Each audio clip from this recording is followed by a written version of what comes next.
अथ मंत्रपाठः।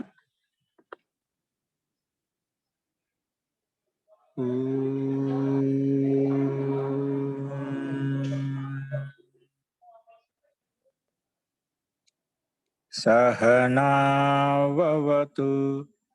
सहनौ भुनक्तु सह वीर्यं करवावहै तेजस्विनावधीतमस्तु मा विद्विषावहै। ओम शांति शांति शांति।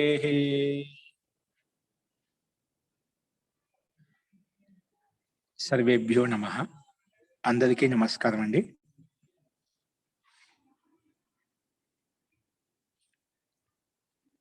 నేను చెప్పిన పాఠంలో ఎదుకన్న సందేహాలు ఉన్నాయండి? మహోదయ హోస్ట్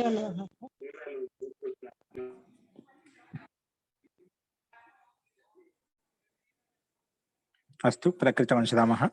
నిన్న మనము అభ్యాసం 46లో ఉన్నటువంటి అవ్యయభావ సమాసాన్ని ఉపయోగించి కొన్ని సంస్కృతంలో ఉండే వాక్యాలకు తెలుగులో సమాధానం చూసాము. ఇప్పుడు తెలుగులో ఉండే వాక్యాలకు సంస్కృతంలో సమాధానం ఏంటో చూద్దామండి. ముందుగా మొట్టమొదటి వాక్యం ఇక్కడ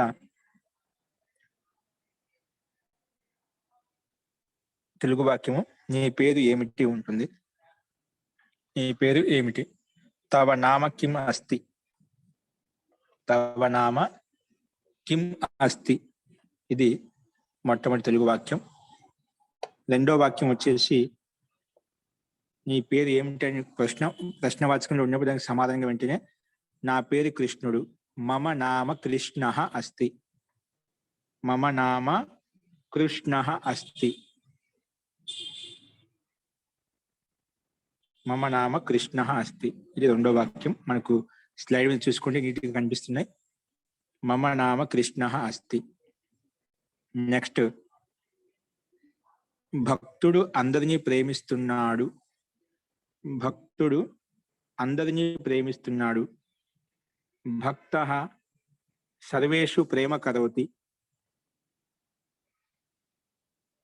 భక్తః సర్వేషు ప్రేమ కరోతి.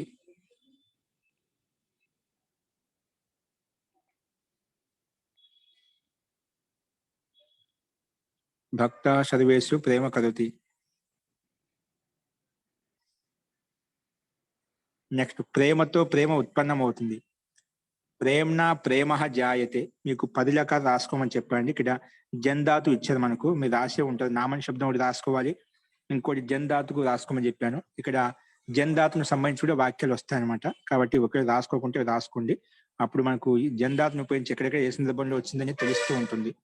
కాబట్టి అది అనివార్యము. ఇక్కడ జంధాతును ఉపయోగించి వాక్యం చెప్పామంట. ప్రేమ్నా ప్రేమ జాయతే. ప్రేమతో వలన ప్రేమ ఉత్పన్నమవుతుంది. ప్రేమ్నా ప్రేమ జాయతే. ప్రేమ్నా ప్రేమ జాయతే.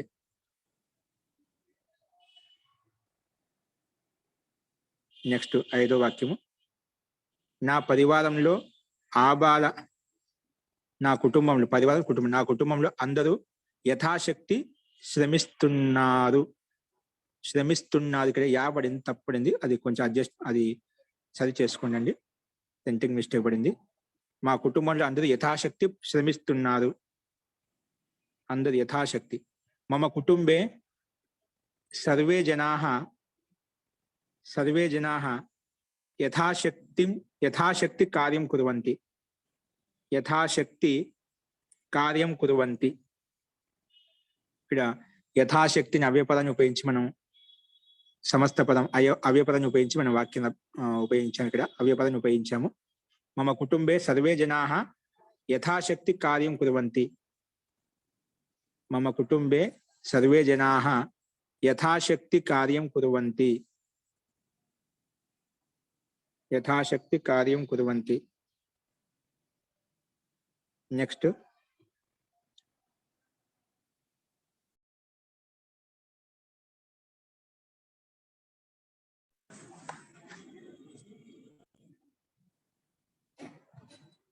మా విద్యాలయంలో ఎంతమంది విద్యార్థులు ఉన్నారో అంతమంది విద్యార్థినులు కూడా ఉన్నారు. అంతమంది విద్యార్థినులు ఉన్నారు. మమ విద్యాలయే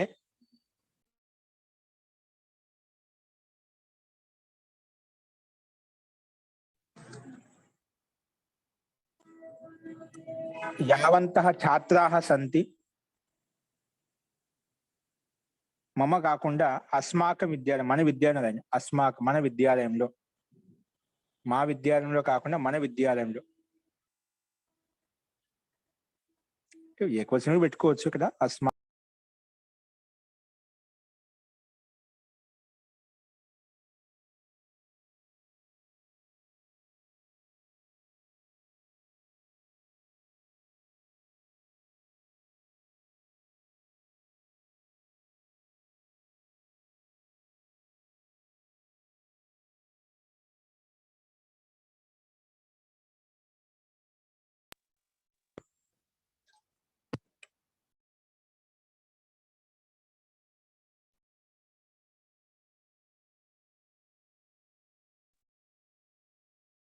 సార్ వినపట్లేదండి.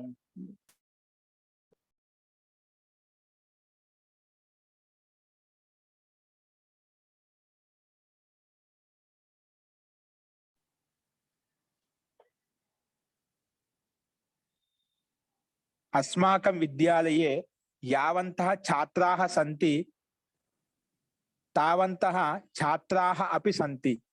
तावन्तः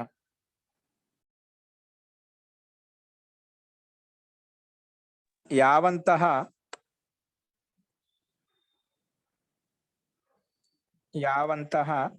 छात्राः सन्ति तावन्तः छात्राः अपि सन्ति.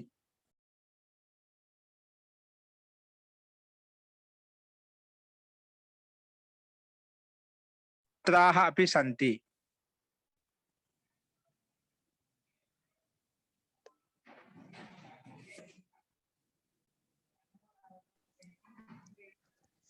గురుగారు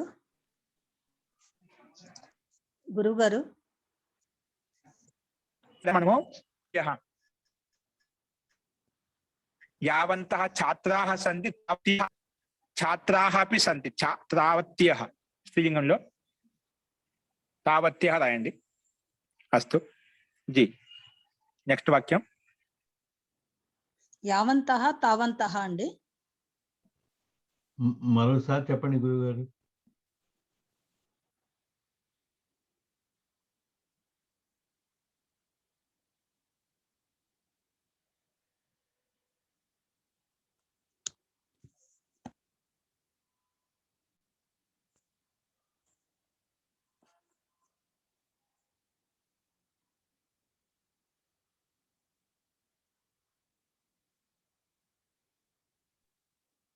యావంతః తావంతః చెప్పారండి. పూర్తి వాక్యం కావాలండి, దయచేసి ఎవరైనా చెప్పాలి. మమ విద్యాలయే అది అస్మా కదండి. అస్మాకం విద్యాలయే యావంతః ఛాత్రాः సంతి తావంతః ఛాత్రాः అపి సంతి. మళ్ళా మార్చారండి కొద్దిగా, అది అందువల్ల అడుగుతున్నాను. చెప్పారండి. స్త్రీలింగం అని తావత్యః చెప్పారు.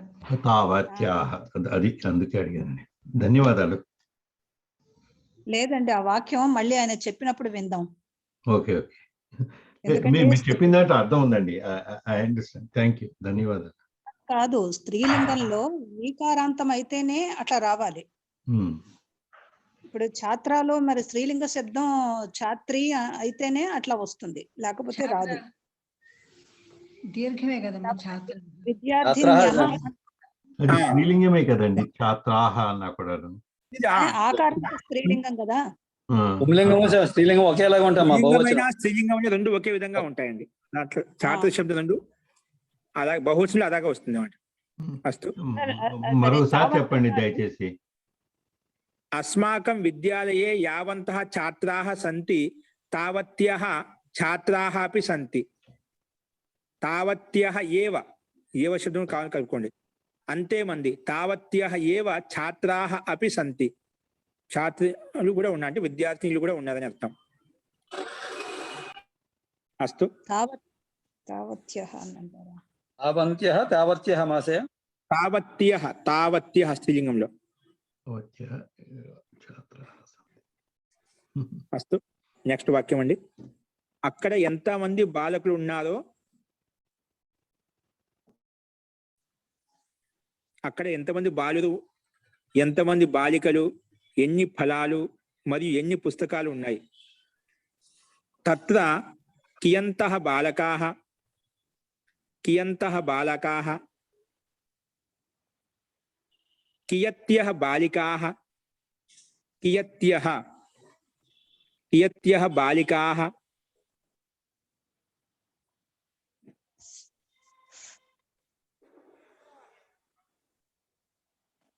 కతి ఫలాని, కతి సామాన్య కతి ఫలాని, కతి ఫలాని, కతి పుస్తకాని చ సంతి, కతి పుస్తకాని చ సంతి, కతి పుస్తకాని చ సంతి, కతి పుస్తకాని చ సంతి. అస్తు. మళ్ళీ ఒకసారి చెప్తున్నాను. తత్ర ఎంతమంది, కియంతః బాలకాః, కియత్యః బాలికాః,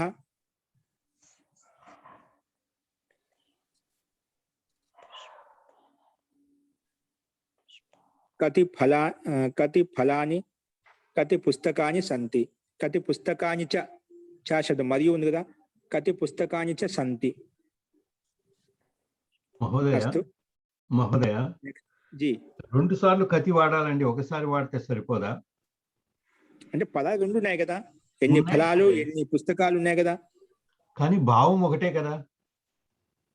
బాగుంటే భిన్న భిన్న పదాలు కదా, భిన్న భిన్న వాక్యం కదా. కతి ఫలాని పుస్తకాని చ సంతి రాసుకోవచ్చు, ఇబ్బంది లేదు.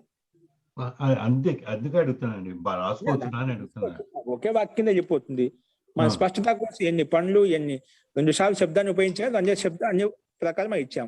శబ్దం ఉన్నదని వాక్య అర్థం, శబ్దం చెప్తున్నదని అది ఉపయోగించాలి కదా మనం. మన వాక్యం ఇక్కడ ఎన్ని 2 సార్లు రాయకుంటే మీరు చెప్పినట్టుగా అలాగే రాసుకునే వాళ్ళం. ఇప్పుడు ఎన్ని పండ్లు ఎన్ని పుస్తకాలు ఉన్నాయి, ఎన్ని పండ్లు పుస్తకాలు ఉన్నాయి అన్నామనుకోండి, అప్పుడు డైరెక్ట్ రాసేయచ్చు. ఇక్కడ శబ్దం ఉపయోగించాలంటే దాని కూడా వాక్యం కూడా రాయాలి కదా మనం. అలాగేనండి. నెక్స్ట్ వాక్యం. ధన్యవాదాలు. అక్కడ ఎన్ని ఫలాలు ఎన్ని పుష్పాలు ఉన్నాయో ఇక్కడ కూడా అన్ని ఫలాలు మరియు పుష్పాలు ఉన్నాయి. తత్ర కియంత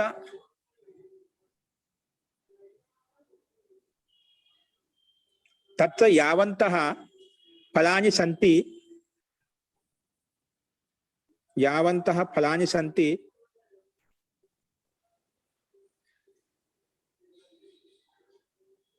తత్ర యావంతి ఫలాని సంతి, యావంతి ఫలాని సంతి నపుంసకలింగంలో. తత్ర యావంతి ఫలాని సంతి తావంతి ఏవ పుష్పాని, తావంతి ఏవ పుష్పాని అత్రాపి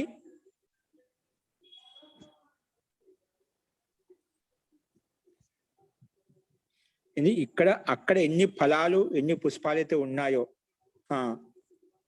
తత్ర యావంతి ఫలాని పుష్పాని సంతి, మళ్ళీ ఒకసారి రాసుకునండి.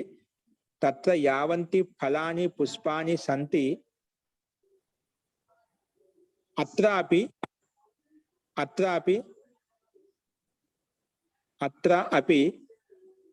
తావంతి ఏవ ఫలాని పుష్పాని చ సంతి, అత్రాపి తావంతి ఏవ ఫలాని పుష్పాని చ సంతి. నెక్స్ట్ వాక్యం అండి. ఇంత సమయం వరకు అక్కడ ఉండవద్దు. ఏతావత్ సమయం తత్ర నాతిష్ఠ, ఏతావత్ సమయ పర్యంతం ఏతావత్ సమయ పర్యంతం తత్ర నా తిష్ఠ. ఏతావత్ సమయ పర్యంతం తత్ర నా తిష్ఠ. ఏతావత్ సమయ పర్యంతం తత్ర నా తిష్ఠ. ఏతావత్ సమయ పర్యంతం తత్ర నా తిష్ఠ.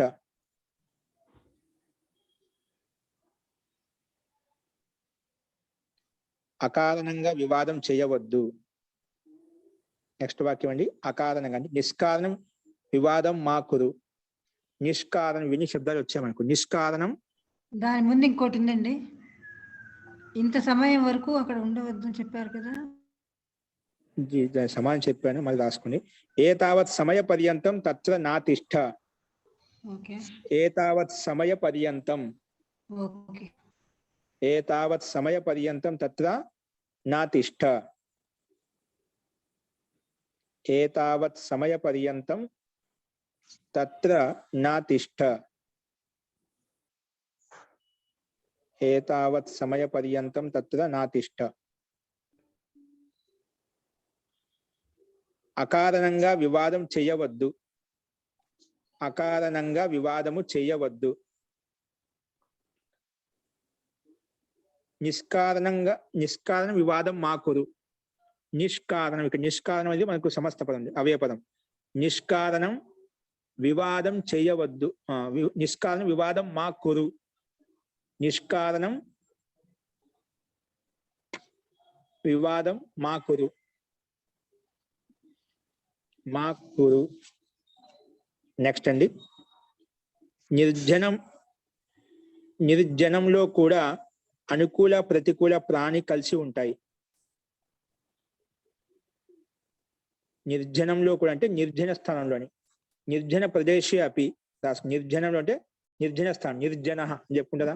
ఇక జనరహిత స్థలం, జనరహిత ప్రదేశం. నిర్జన. జనానాం అభావ నిర్జనం అని చెప్పుకునేదా పైన నియమంలో అవిభావ సమాసంలో. నిర్జనం అనే అవయ పదాన్ని ఉపయోగించాల్సి ఉంది ఇక్కడ, సమస్త పదాన్ని. నిర్జనే అంటే నిర్జన స్థలే, విశేషణం కూడా పెట్టుకొని. నిర్జన స్థలే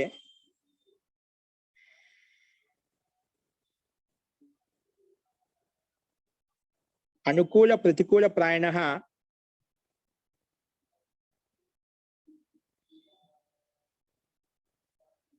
నిర్జన స్థానంలో. నిర్జన స్థలే అనుకూల ప్రతికూల ప్రాయణ. నిర్జన స్థలే అనుకూల ప్రతికూల ప్రాయణ మిలంతి. అనుకూల ప్రతికూల ప్రాణినః మిలంతి.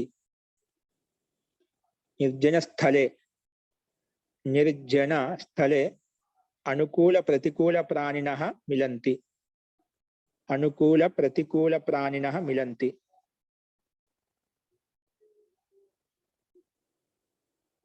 నెక్స్ట్. కృష్ణుడు నా అనుకూలము.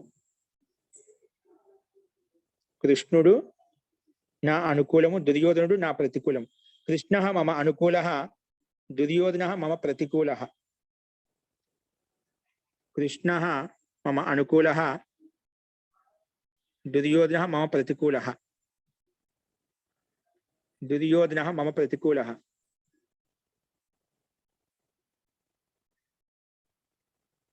మమ ప్రతికూల. నెక్స్ట్ అండి. ఆకాశంలో పక్షులు ఉన్నాయి. వియతి పక్షిణః సంతి లేదా వ్యోమ్ని పక్షిణః సంతి. వ్యోమ్ని శబ్దం వచ్చి వ్యోమ్ని రాయండి. వ్యోమ్ని పక్షిణః సంతి లేదా విద్యంతే. ఇక్కడ విద్యార్థి ఇచ్చాడు, విద్యార్థి రాయండి. విద్యంతే. వ్యోమ్ని పక్షిణః విద్యంతే. వ్యోమ్ని పక్షిణః విద్యంతే.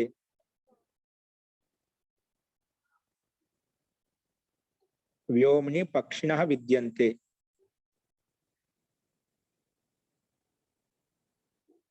వ్యోమ్ని పక్షిణః విద్యంతే. నెక్స్ట్ వాక్యం తీసుకోండి. శ్యాముడు సామవేదం యొక్క మంత్రాన్ని పాడుతున్నాడు.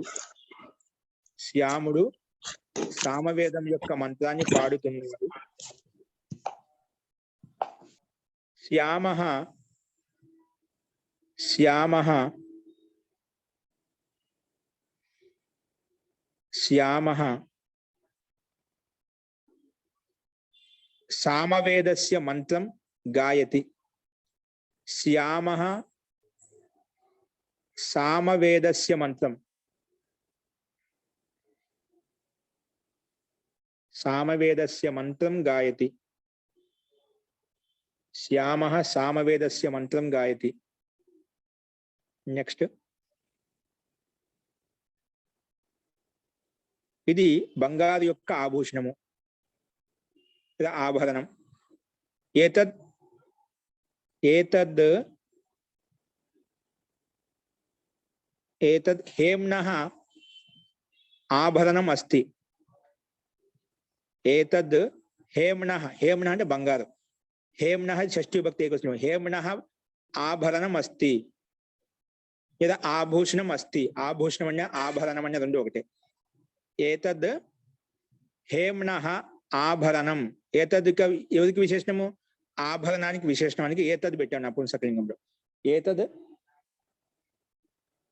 ఏతద్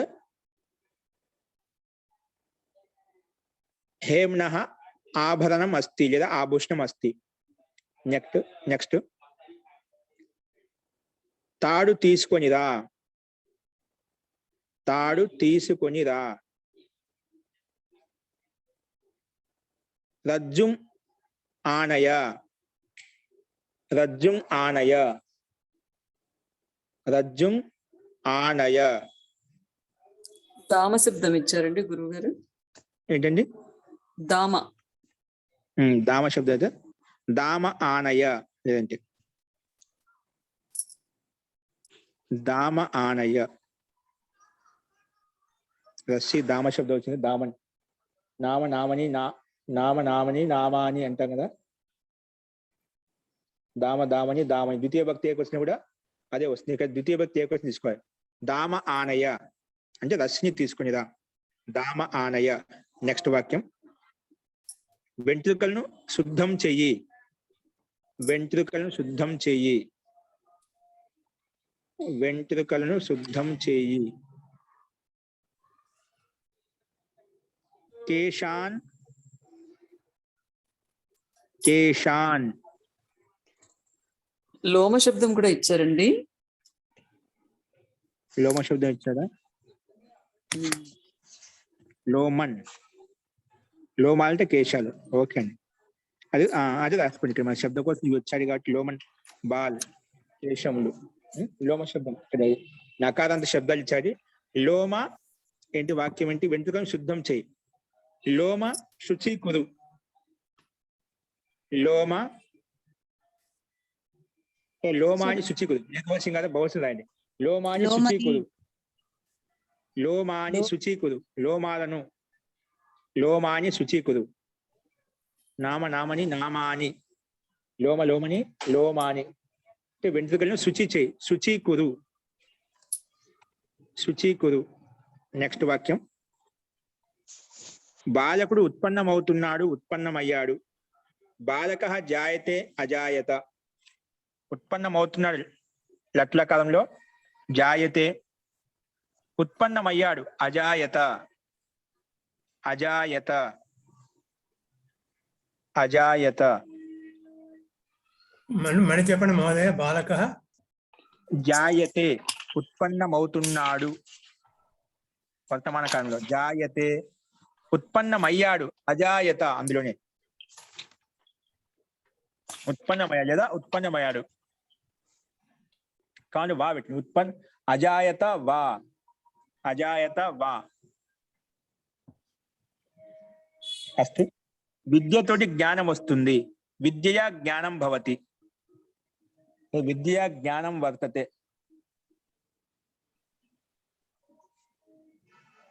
విద్యా జ్ఞానం భవతి అని. విద్యా జ్ఞానం వర్తతే లేదా భవతి. విద్య వల్ల జ్ఞానం వస్తుంది.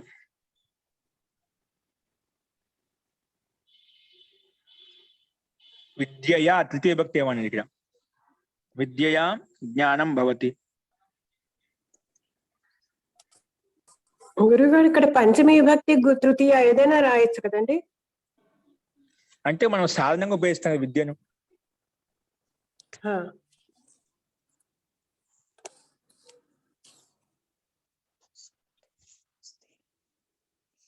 మనకు దాన్ని సాధనంగా ఉపయోగిస్తాం. విద్య ద్వారా మన జ్ఞానం ఉత్పన్నం చేసుకుంటాము. ఓకేనా? ఏదాంత అయితే ఉత్పన్నం అవుతుందో విద్యా విషయంలో అట్లా రెండు సహజ సామాన్యంగా ఉపయోగిస్తారు. సో ఇక్కడ విద్యయా జ్ఞానం భవతి. మనకు ఈ సందర్భంలో రెండు వచ్చాయి, పంచమి కూడా రాసుకోవచ్చు. అస్తు అంటే ఏదాని వల్ల ఏదైతే ఉత్పన్నం అవుతుందో అది దానికి కారణం అవుతుంది అన్నమాట.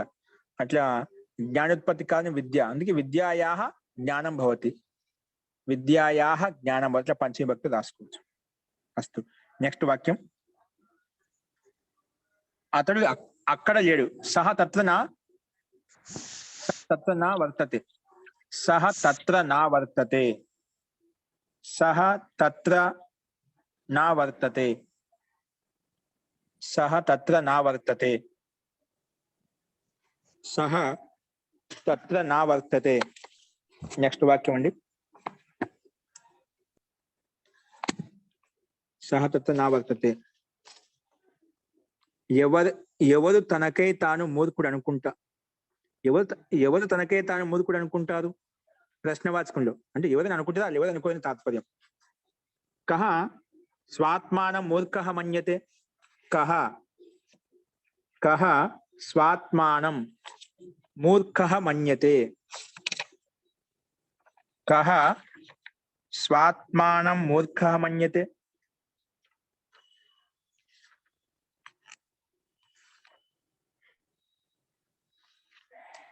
కహ ఇక్కడ స్వకీయం రాయకూడదు కదండి గురుగారు? స్వకీయం అని రాయకూడదు కదండి?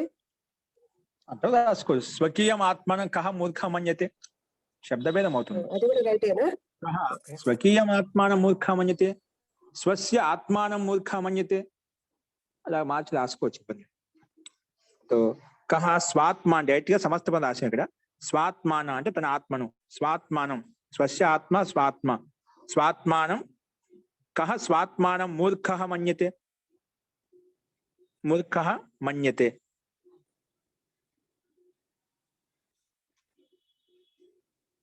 కహ స్వాత్మానం మూర్ఖః మన్యతే. అస్తు నెక్స్ట్ వాక్యం అండి. ప్రతిదినం 100 మంది పుడుతున్నారంట మరియు చనిపోతున్నారు. ప్రతిదినం శతాః జనాః జాయంతే మ్రియంతే చ.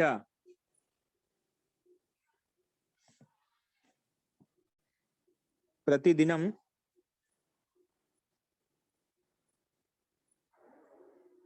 శతం జనాః జాయంతే మ్రియంతే చ.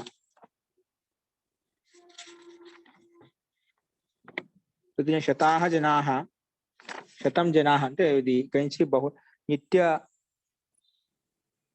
నపుంసకలింగంలో ఉంటుందండి. శతం జనాః ప్రతిదినం శతం జనాః జాయంతే మ్రియంతే చ. జాయంతే మ్రియంతే చ. జాయంతే మ్రియంతే శతశః చ. అనొచ్చండి? ఏంటండి? శతశః అనొచ్చా? శతశః అంటే వందల కొద్దీ అన్నారు కదా,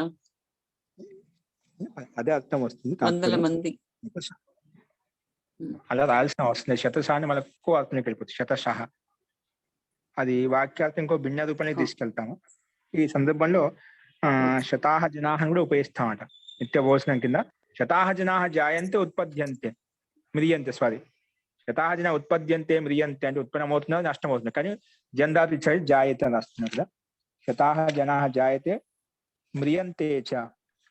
మీరు శతం చెప్పారు కదా మహాదయ, శతం జనాః. అదే ఇప్పుడు శతం జనాః అనేది నిత్య భోజనం. కొన్ని చోట్ల ప్రయోగాలు అలాగే ఉన్నాయి. శతాః జనాః జాయంతే, కానీ మనకి సిద్ధాంతిని మనం ముందుకు చెప్పుకున్నాం. నపుంసకలింగం ఏకవచనంలో ఉంటుంది. ఓకేనా? కానీ ఇప్పుడు శతం జనాః రాయండి అంటే మీకు ప్రయోగం అలా ఉందని చెప్తున్నా. అలా కూడా లోకంలో లౌకిక ప్రయోగాలు చేస్తూ ఉంటారు, ఉపయోగిస్తుంటారు అన్నమాట. నెక్స్ట్ వాక్యం అండి.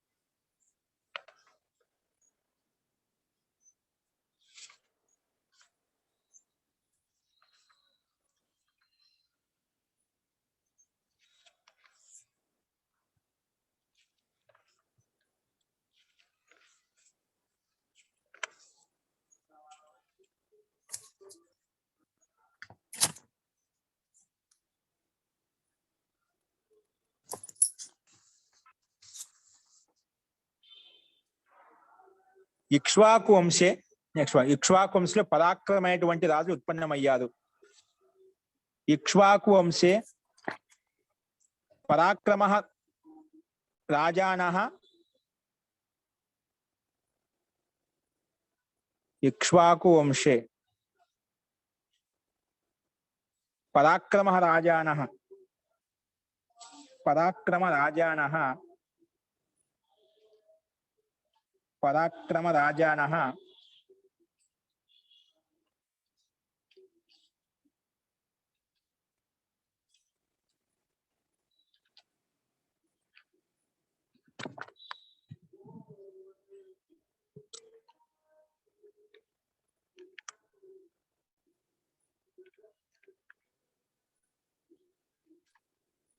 పరాక్రమ రాజానః జజ్జిరే జజ్జాతే జజ్జిరే ఇట్ల కాలంలో ఉపయోగిస్తారు. పరోక్ష భూతకాలం కదా, ఇక్ష్వాకు వంశం ఇప్పుడు కదా రాసిన అత్యంత పురాతన కాలంలో. కాబట్టి ఇక్ష్వాకు వంశే పరాక్రమ రాజానః పరాక్రమ నృపాః రాజానః పరాక్రమ రాజానః నృపాః ఉత్పన్నమయ్యారు. జజ్జిరే ఉత్పన్నమయ్యారు భూతకాలంలో కదా.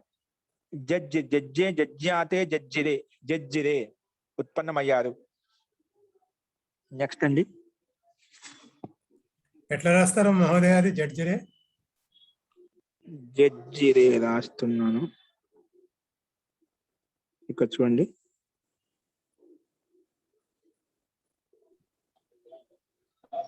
కనిపిస్తుందండి స్క్రీన్ మీద చూడండి. జజ్జిరే. ఓకేనా? ఒక్క నిమిషం.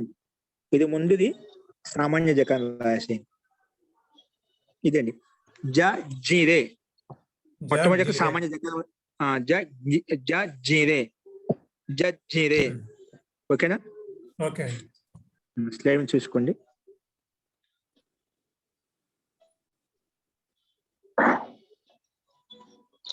నెక్స్ట్ వాక్యము, ఎవరికైతే జన్మ వస్తుందో అతడు ఖచ్చితంగా చనిపోతాడు.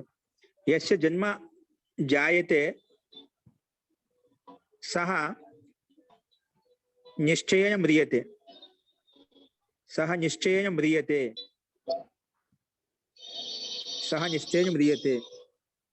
యస్య జన్మ జాయతే సహ నిశ్చయేన మ్రియతే. సహ అవశ్యం మ్రియతే. అవశ్యం మ్రియతే.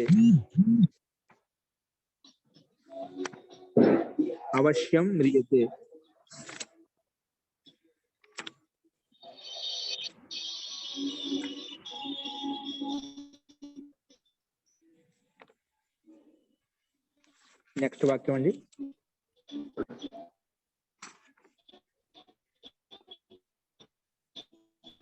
హే పరమేశ్వర, మా దేశంలో బ్రహ్మ తేజోవంతుడైన బ్రాహ్మణుడు ఉత్పన్నం కావాలి. హే ఈశ్వర, అస్మాకం దేశే బ్రహ్మ తేజోవంత బ్రాహ్మణాః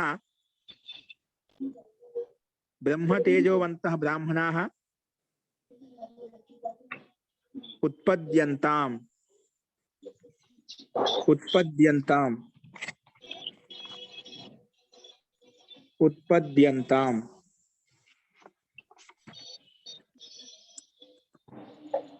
బ్రహ్మ తేజోవంతః బ్రాహ్మణాః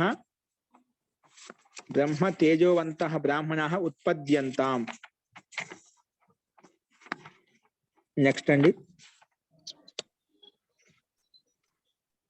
చనిపోవడం మరియు పుట్టడం అనేది ఒక చక్రం లాంటిది. దీని నుంచి దూరం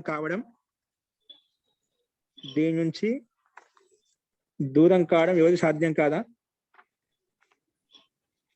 ఏంటంటే వాక్యం కంటిన్యూషన్. ఇంకోటి స్లైడ్ మార్చండి. చాలా కఠినమైనది. మరణం జననం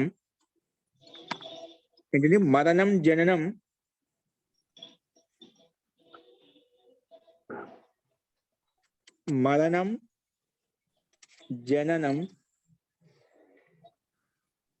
వాక్యం ముందు ఏం చెప్తానండి? మరణం జననం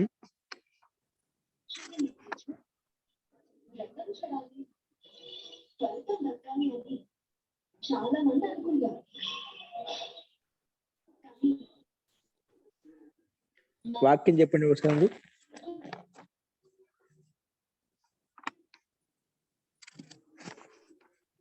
ఒకసారి వాక్యం చెప్పండి. చనిపోవడం మరియు పుట్టడం అనేది చనిపోవడం పుట్టడం అనేది ఒకే చక్రం లాంటిది. ఒక చక్రం లాంటిది. ఓకే అండి. ఆ, చనిపోవడం, సో చనిపోవడం పుట్టడం అనేది ఆ, చనిపోవడం, మరణం జననం, ఉమ్. మరణం జననం ఏకం చక్రం ఇవ ఏకం చక్రం ఇవ భవతి. ఏకం జననం చక్రమే. మరణం జననం చక్రం ఇవ భవతి. మరణం జననం చక్రం ఇవ సమాన చక్రం ఇవ భవతి. మరణం జననం చక్రం ఇవ భవతి. దీని నుంచి దూరం కావడం చాలా కఠినం.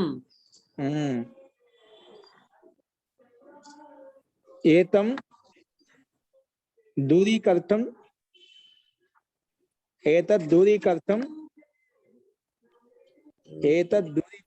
కఠినం దుష్కరం. లేదంటే ఏతద్దూరీకర్తం అంటే జన్మచక్రం. ఏతద్దూరీకర్తం దుష్కరం. ఏతద్దూరీకర్తం దుష్కరం అంటే అత్యంత కఠినం అని. దుష్కరం. మరొకసారి చెప్పండి మహోదయ పూర్తి వాక్యం. గురువు గారు జరామరణంచ చక్రమివ పరిభ్రమతే అని కూడా అనొచ్చండి. ఏంటండి? జరామరణంచ చక్రమివ పరిభ్రమతే. జరామరణం అదే తాత్పర్యం. ఇక్కడ పదం మార్చి జననం మరణం అని చెప్పాం. జరామరణం, జర అంటే జీర్ణావస్థ. అది జర అనేది రావద్దు. జీర్ణావస్థ జర అంటాం. ఇక్కడ మనం పుట్టడం, చనిపోవడం, పుట్టడం అంటున్నాం. మరణం జననం చక్రం ఇవ భవతి. ఏతద్దూరీకర్తం దుష్కరం. ఏతద్దూరీకర్తం దుష్కరం అంటే కఠినం అని అర్థం. మరణం జననం చక్రం ఇవ భవంతి. చక్రం ఇవ భవతి.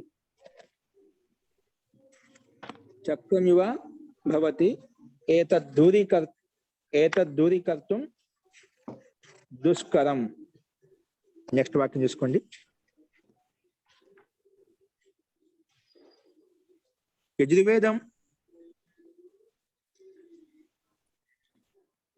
యజుర్వేదం కూడా ఆ పరమేశ్వరు నుండి ఉత్పన్నమైంది.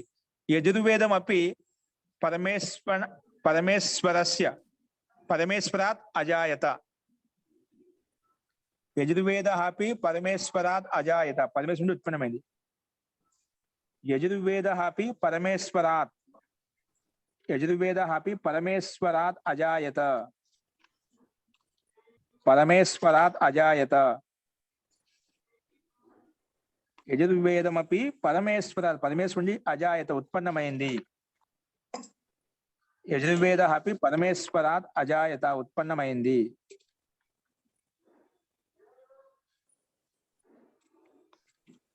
పరమేశ్వరాత్ అజాయత పరమేశ్వరుడి ఉత్పన్నమైంది. నెక్స్ట్ అండి. దాదాపుగా వచ్చే ఉత్పత్తి శబ్దం వాడితే ఎలాగవుతుంది? ఔత్పత్యత వస్తుందండి. ఔత్పత్యత అవ్వచ్చా? ఔత్పద్యత సంధి అయిపోతుంది, వృద్ధి సంధి అయిపోతుంది. ఔత్పద్యత సంపద్యత. ఇది మన భూతకాలం చెప్పాలంటే ఏ దానికి అంటే మీరు మన జాయితీ అన్నారు కదా, అవందత టైప్ లో. అది ఉత్పత్తికి మనం ఆ రూపం ఔత్పద్యత అవుతుంది. ఉత్తు ఉపసం తీసుకుంటే ఔత్పద్యత వస్తుంది. నెక్స్ట్ వాక్యం అండి. దాదాపుగా వచ్చే జన్మలో మేమందరం కూడా భారతదేశంలో జన్మించాలి అందరం కోరుకుంటాం కదా. ఉన్నది ఎవరన్నా అలాగా? విదేశాల్లో పుట్టాలనుకుంటున్నారా? లేదండి, ఇక్కడే పుట్టాలి. విదేశంలో ఉండేవారంతా ఎప్పుడు వెళ్దామా అనుకుంటారు. ప్రాయః వయం సర్వే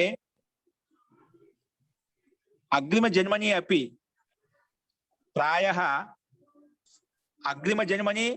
అపి వయం సర్వే. ఇట్లా పదాలు వెనక ముందు పెట్టుకోవచ్చు, ఇబ్బంది లేదు. ఇక్కడ క్రమ ప్రకారం అయితే దాదాపుగా అంటే ప్రాయః వచ్చే జన్మలు అంటే అగ్రిమ జన్మని వయం సర్వే అపి, మనమందరం కూడా వయం సర్వే అపి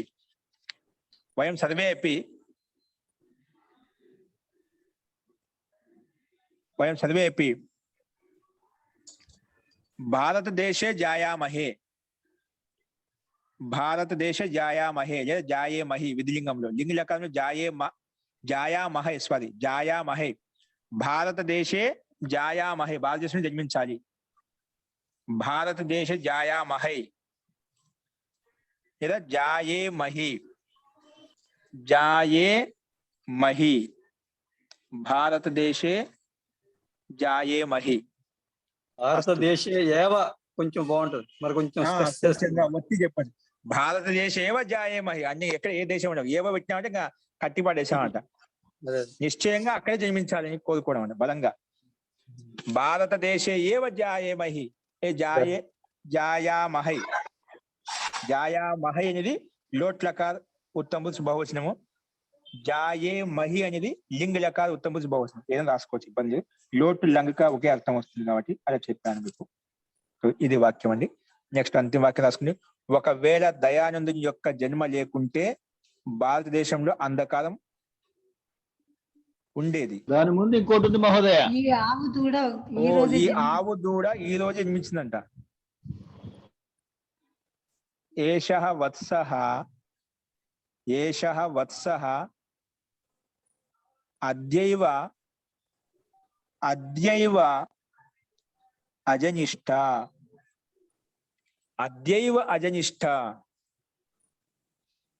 ఏషః వత్సః ఇక్కడ పుల్లింగం తీసుకున్నాం కాబట్టి ఏషః వత్సః వత్స దూడ ఇక్కడ, లేదా గోవత్సః రాయండి. దూడ అంటే ఏ దూడ? గోదు అంటే ఆవు దూడ. గోవత్సః, ఏషః గోవత్సః అద్యైవ సంధి చేస్తే అద్యైవ అజనిష్ట ఈరోజు జన్మించింది. అద్యైవ అజనిష్ట లేదా అజని కూడా చెప్పచ్చు. అజనిష్ట 2 రూపాయలు నడుస్తాయండి. నెక్స్ట్, ఒకవేళ దయానందుని యొక్క జన్మ లేకుంటే భారతదేశంలో అంధకారం ఉండేది కాదు. జన్మ లేకుండా అంధకారం ఉండేది, ఆయన లేకుంటే ఉండేది అన్నమాట. యది దయానందస్య జన్మ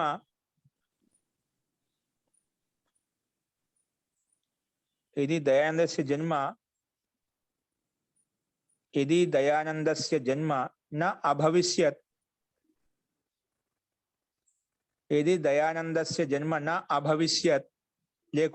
జన్మ లేకుంటే నా అభవిష్యత్ తరిహి భారతదేశే అంధకారం అభవిష్యత్.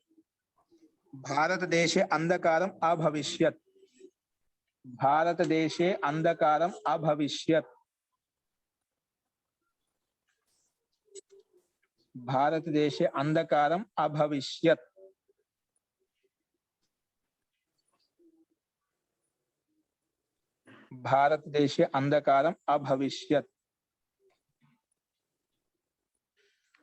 గురుగారు ఇది హేతుమత్ భవిష్యత్ కాలం అండి. ఇది ఏంటండి? హేతుమత్ భవిష్యత్ కాలము. హేతుమత్ భవిష్యత్ కాలం అండి. హేతుమత్ భవిష్యత్ కాలం. ఓకేనా? అవుతుంది. యదా దయానంద లేదంటే మనం ఇది ఇప్పుడు సామాన్య భూతాత్మను ఉపయోగించి చెప్పాను. మనం ఈ జంధాతు ఉపయోగించి రాయొచ్చు. ఏది దయానంద నా అజనిష్యత ఉత్పన్నం కాకుంటే అలా రాసుకోండి. ఇది దయానంద నా అజనిష్యత ఉత్పన్నం కాకుంటే తరిహి భారతదేశంలో అంధకార హి అవర్తిష్యత, అంధకారమే ఉండేది. అంధకార హి అంటే బలంగా హి చెప్పి బలంగా చెప్పిన అంధకార హి అవర్త్స్యత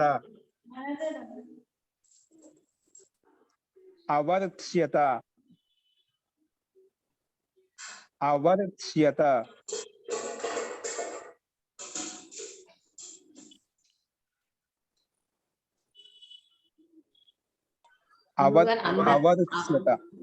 అవర్జ్యత. అవర్తిష్యత.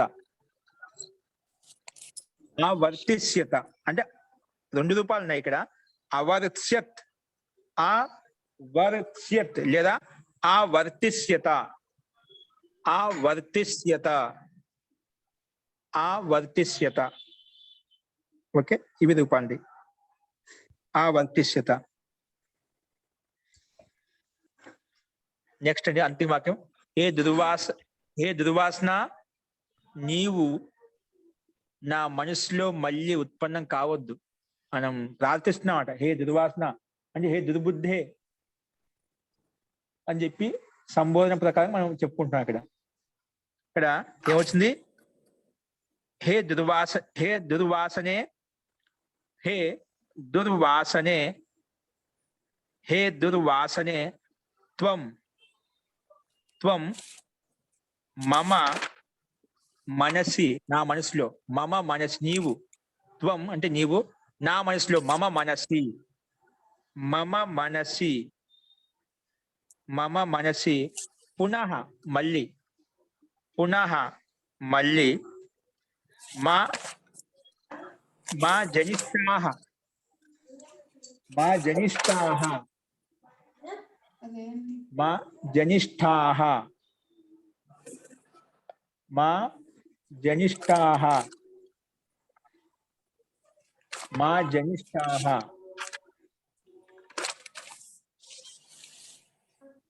మా జనిష్టాః లేదా మాస్మా జాయథాః. అలాగే మాస్మా జాయథాః, మాస్మా జాయథాః అంటే లంగ్లకారం. మాస్మా జాయథా ఎక్కడ వస్తుంది? లంగ్లకారంలో. మా జనిష్టాః అనేది ఎక్కడ వస్తుంది?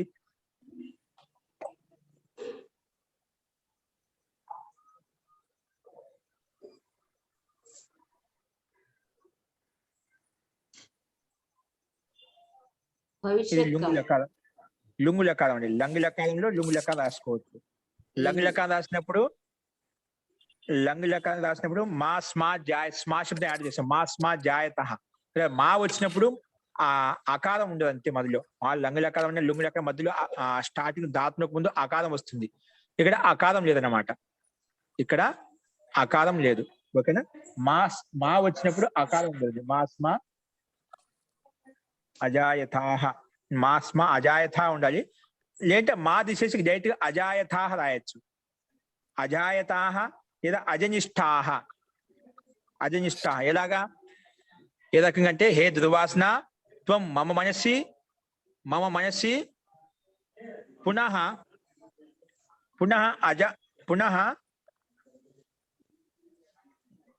ఉత్పన్నం కావు. అజాయతాః పునః న అజాయతాః. న అజాయతాః కాకుండా మనం మా శబ్దాన్ని పెట్టుకున్నాం. మా జాయతాః, మా జాయథాః లేదా మాస్మా జనిష్టాః అలా రాసుకోవచ్చు అంట. అంటే మాంగ్ యోగంలో అకారం ఉండవండి. అకారం లోపిస్తున్నాం అంట. నా మాంగ్ యోగే అనే సూత్రం ప్రకారంగా, అష్టాధ్యాయిలో ఉన్నటువంటి సూత్రం ప్రకారంగా మాంగ్ వచ్చినప్పుడు అంటే మకారం యాడ్ అయినప్పుడు అకారం లంగులకారం దాత్మకు ముందు వచ్చిన అకారం లోపిస్తున్నామట. సో అందుకే జనిష్టాః లేదా జాయతాః అలా వస్తుందన్నమాట. ఓకే అండి, ఇవి మనకు వాక్యాలు. నెక్స్ట్ అశుద్ధ వాక్యాలు తీసుకోండి. అశుద్ధ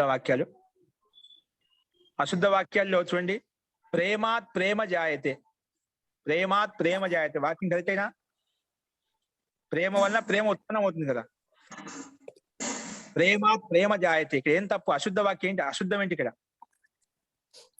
ప్రేమ తప్పండి. ప్రేమ్నః రావాలి. నా కాదన శబ్దాన్ని ప్రేమ్నః ప్రేమ జాయతే. ప్రేమ్నః ప్రేమ జాయతే. ప్రేమ్నః అదే అండి. ప్రేమ్నః ప్రేమ జాయతే. విషయం కూడా అవసరం లేదు ఇక్కడ. ప్రేమ్నః ప్రేమ జాయతే. ప్రేమ్నః ప్రేమ జాయతే. ఓకే, నెక్స్ట్ వాక్యం అండి. యావన్ ఛాత్రాః తావంతః బాలికాః. ఇక్కడ మనం పైన చెప్పినాం. యావాన్ ఛాత్రాహ లేదా యావంతః ఛాత్రాహ ఏదైనా ఒకటే. ఇక్కడ యావాన్ చెప్పారు. యావాన్ ఛాత్రాహ తావాన్ బాలికా అశుద్ధ వాక్యం ఏముండాలి? యావంతః ఛాత్రాహ తావత్యః బాలికాహ పైన చెప్పుకున్నాం మనం. ఎంతమంది ఛాత్రులు ఉన్నారో అంతే మంది బాలికలు కూడా ఉన్నారు. యావంతః ఛాత్రాహ తావత్యః బాలికాహ అని ఇక్కడ ఇచ్చారు మనకు. అందుకే ఇక్కడ యావాన్ కాదు యావంతః ఉండాలి, తావంతః కాదు తావత్యః ఉండాలి. ఈ రెండు అశుద్ధం ఇచ్చాడు, పరిశుద్ధం అక్కడ ఇది దక్క రాసుకోవాలి. నెక్స్ట్ అనుకూలం ప్రతికూలం ప్రాణినః.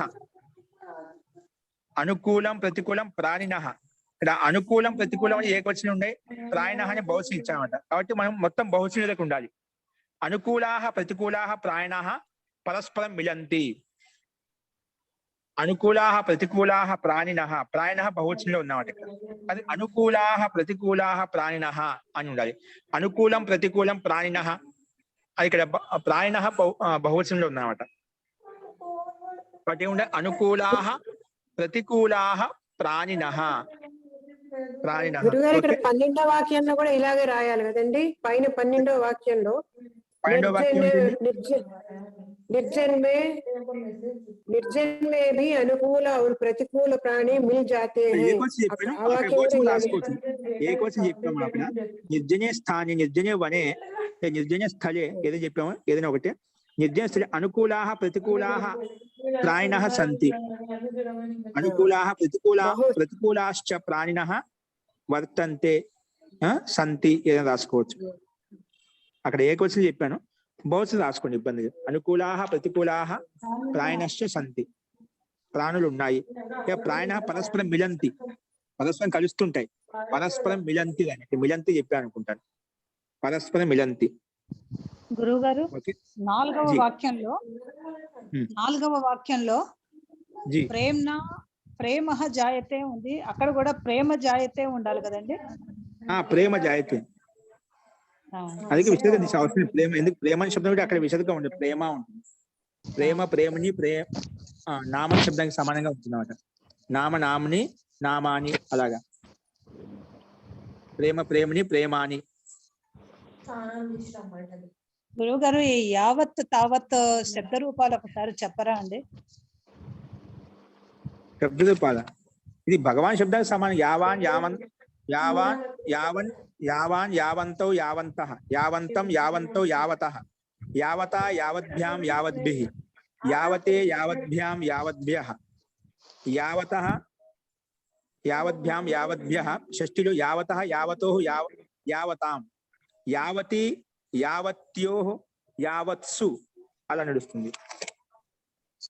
యావత్ భగవత్ శబ్దం మాదిరిగా అండి. భగవాన్ భగవంతో భగవంతః అలాగే నడుస్తుంది. మరి స్త్రీలింగం యావతి. యావతి స్త్రీలింగంలో ఏంటి? నది శబ్దానికి సమానంగా. యావతి యావత్యౌ యావత్యః, యావతి అలా వస్తుందన్నమాట. ఓకేనా? ఇది నపుంసకలింగం అండి. యావత్ యావన్ జగత్ సమానంగా. జగత్ జగతి జగంతి. యావత్ జగత్ జగతి జగంతి. యావత్ యావంతి, యావత్ యావతి యావంతి. జగత్ జగతి జగంతి. యావత్ యావతి యావంతి. ఓకేనండి, థ్యాంక్స్.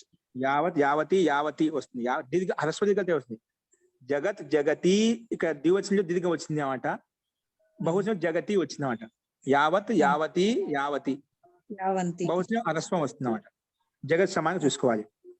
మిగతా అంతా పుల్లింగానికి సమానంగానే ఉంటుంది. ఓకే. అలాగే అందుకే నామ శబ్దం మనకు ముఖ్యమైనది. నామని ఇక్కడ అంతే. నామని నామాని. నామని దీర్ఘం వస్తుంది. నామాని ఏంటంటే రెండు రూపాలు ఉన్నాయి. నామ్ని నామాని కూడా రాసుకోవచ్చు. నామ్ని నామాని అలా కూడా రూపం నడుస్తుంది. నామ్ని నామాని. ఓకేనా?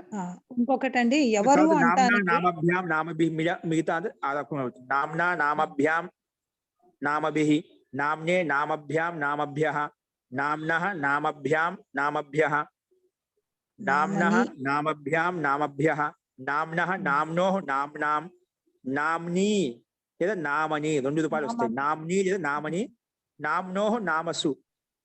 ఓకే సంబోధనలో హే నామ, హే నామన్, హే నామ లేదా హే నామన్, హే నామ్ని లేదా హే నామాని, లేదా హే నామని, హే నామాని.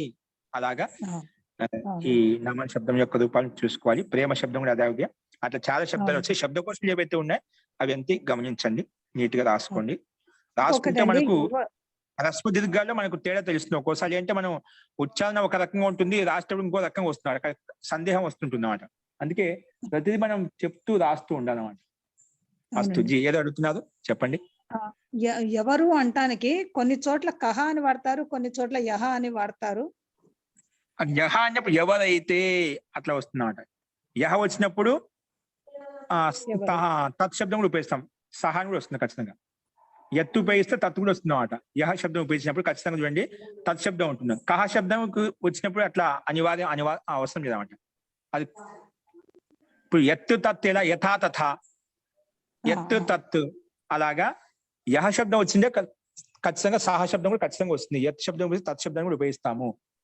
యహ అంటే ఎవరిని కూడా తీసుకుని సామాన్యంగా ఎవరైతే వారు అనేప్పుడు సహా వచ్చేస్తుంది.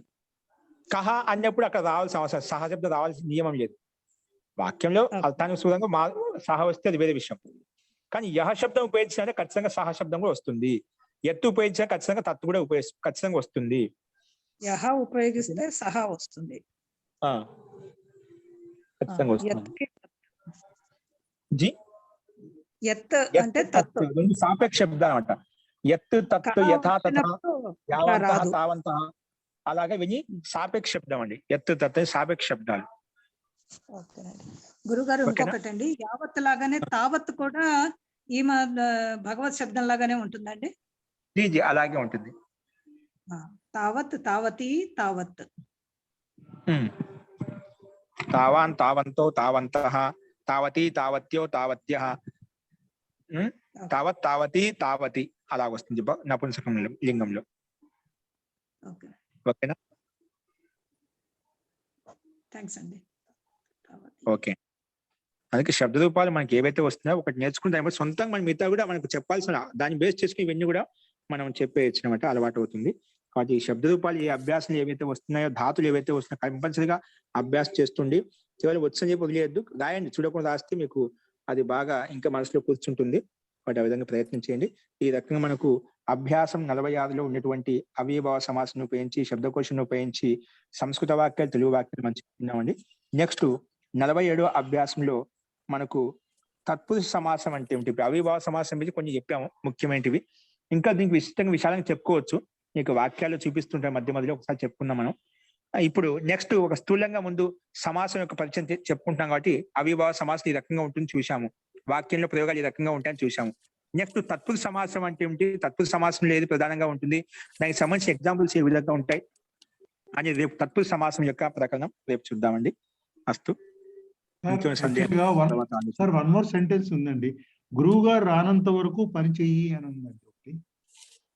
యావత్ పర్యంత గురువు నా ఆగచ్చతి తావత్ పర్యంత కార్యం కురు.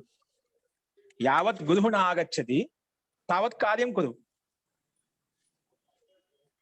యావత్ నా ఆగచ్చతి నా ఆగమిష్యతి భవిష్యత్ కాలంలో నా ఆగమిష్యతి తావత్ పర్యంత కార్యం కురు. నా ఆగమిష్యతి భవిష్యత్ కాలంలో తావత్ పర్యంత కార్యం కురు. పర్యంతం కార్యం కురు. జీ అస్తు అండి. ఇంకేమైనా మంత్రపాఠ అయిపోతా చూద్దామండి. అస్తు మంత్రపాఠ.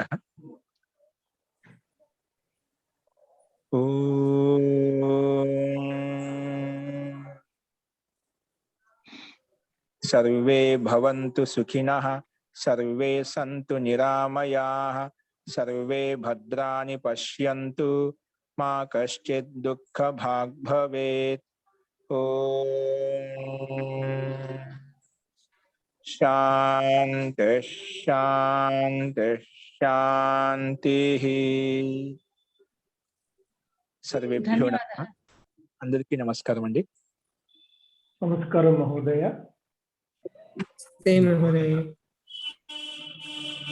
మహోదయ జీ చెప్పండి. నమస్కారం మహోదయ. ఈ వాక్యాల్లో ఒక వాక్యం వచ్చింది దయానందుని గురించి. వారి జీ. గురించి కొంత చెప్పగలరా మీరు, ఏమనుకోకపోతే? ఏం చెప్పమంటే చెప్పండి. మీకు మీ అంటే దయానంద గురించి మీకు ఏం మీకు తెలుసు దయానంద చాలా గురించి? విషయాలు తెలిసినట్లుగా అనిపించింది, అందువలన ఒక్కసారి కొంత చెప్పండి సార్. మాకు ఏమీ తెలియదు, అందువలన అడుగుతున్నాను.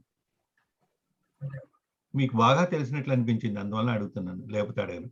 దయానందుడి గురించి వాక్యాలు ఇప్పుడు ఈ నేను పుస్తకం వాక్యం కోసం కాదండి, వాక్యం కోసం కాదు. ఆయన చాలా గొప్పవారిలాగా ఉన్నారు, వారి గురించి ఏమీ తెలియదు కాబట్టి వారి జీ, గురించి ఆయన ఒక చెప్పగలరా యోగి, అని అడిగాను. ఆధ్యాత్మిక వ్యక్తి. ఆయన బ్రహ్మచారి, బాల బ్రహ్మచారి. ఆయన చిన్నప్పటి నుంచే ఇంటిని త్యాగం చేసి ఈశ్వరుని పొందడం కోసం, నిజమైన ఈశ్వరుని పొందడం కోసం ఆయన తిరిగి అన్ని చోట్ల తిరిగి ఆయన ప్రయత్నం చేశారంట. విద్యను అంటే నిజమైన ఈశ్వరుని తెలుసుకోవాలనే ఉద్దేశంతో ఆయన ప్రయత్నం చేసి ఆయన సాధు సంతుల దగ్గరికి, గురువుల దగ్గరికి, ఎక్కడికి ఎవరైతే ఈ విద్య నేర్పిస్తుందో అక్కడికి తిరిగి బాగా నిజమైన ఈశ్వరుడు అంటే తెలుసుకోవాలనే ఉద్దేశంతో ఆయన ఇంటిని త్యాగం చేసి వచ్చామని. ఇంటిని త్యాగం చేసి అదే విధంగా ఆయన ప్రయత్నం చేసి తిరిగి దాదాపు 35 ఏళ్ల వరకు ఆయన కేవలం గురువు కోసం అన్వేషణ చేస్తూ ఉండేవారు. అన్వేషణ చేస్తూ ఆయన ముఖ్యంగా ఆయనకు వైరాగ్యం కలగడానికి కారణం ఏంటంటే చిన్నప్పటి నుంచి ఆ సంస్కారం ఉత్పన్నమైన ఆయనకి. వాళ్ళ నాన్నగారు మంచి జమీందారుడు, ఆయన ఔదిత్య బ్రాహ్మణుడు అనమాట.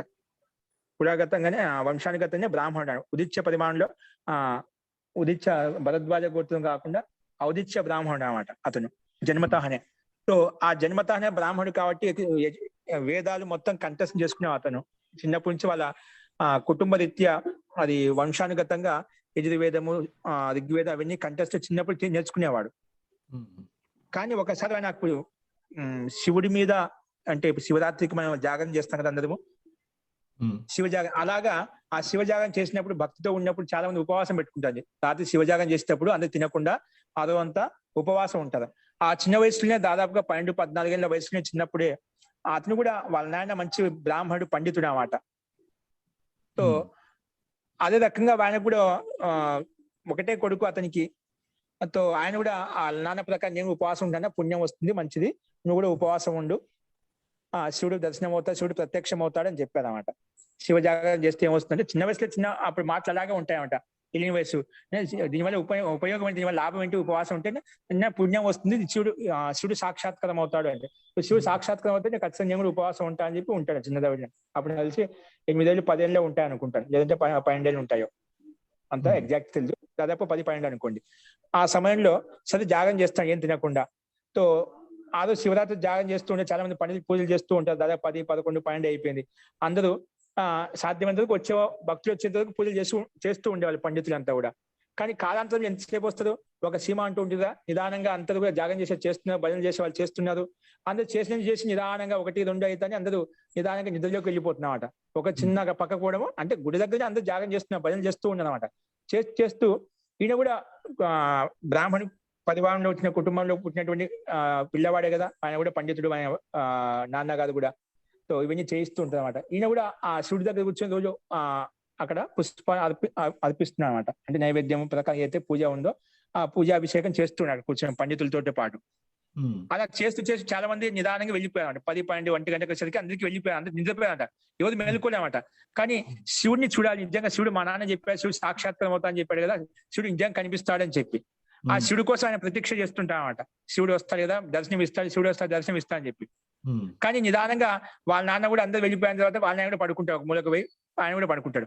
కానీ శివుడు వైపు అందరు పడుకున్నారు, సరే నేను మేలుకోవాలి, శివుని చూడాలి, దర్శనం చేసుకోవాలని చెప్పి ఆయన అట్లే పూజ చేస్తూ ఉంటాడు. ఏదో ఒకటి మంత్రంతో అభిషేకం చేస్తూ ఉంటాడు, శివ పూజ చేస్తూ ఉంటాడు అనమాట.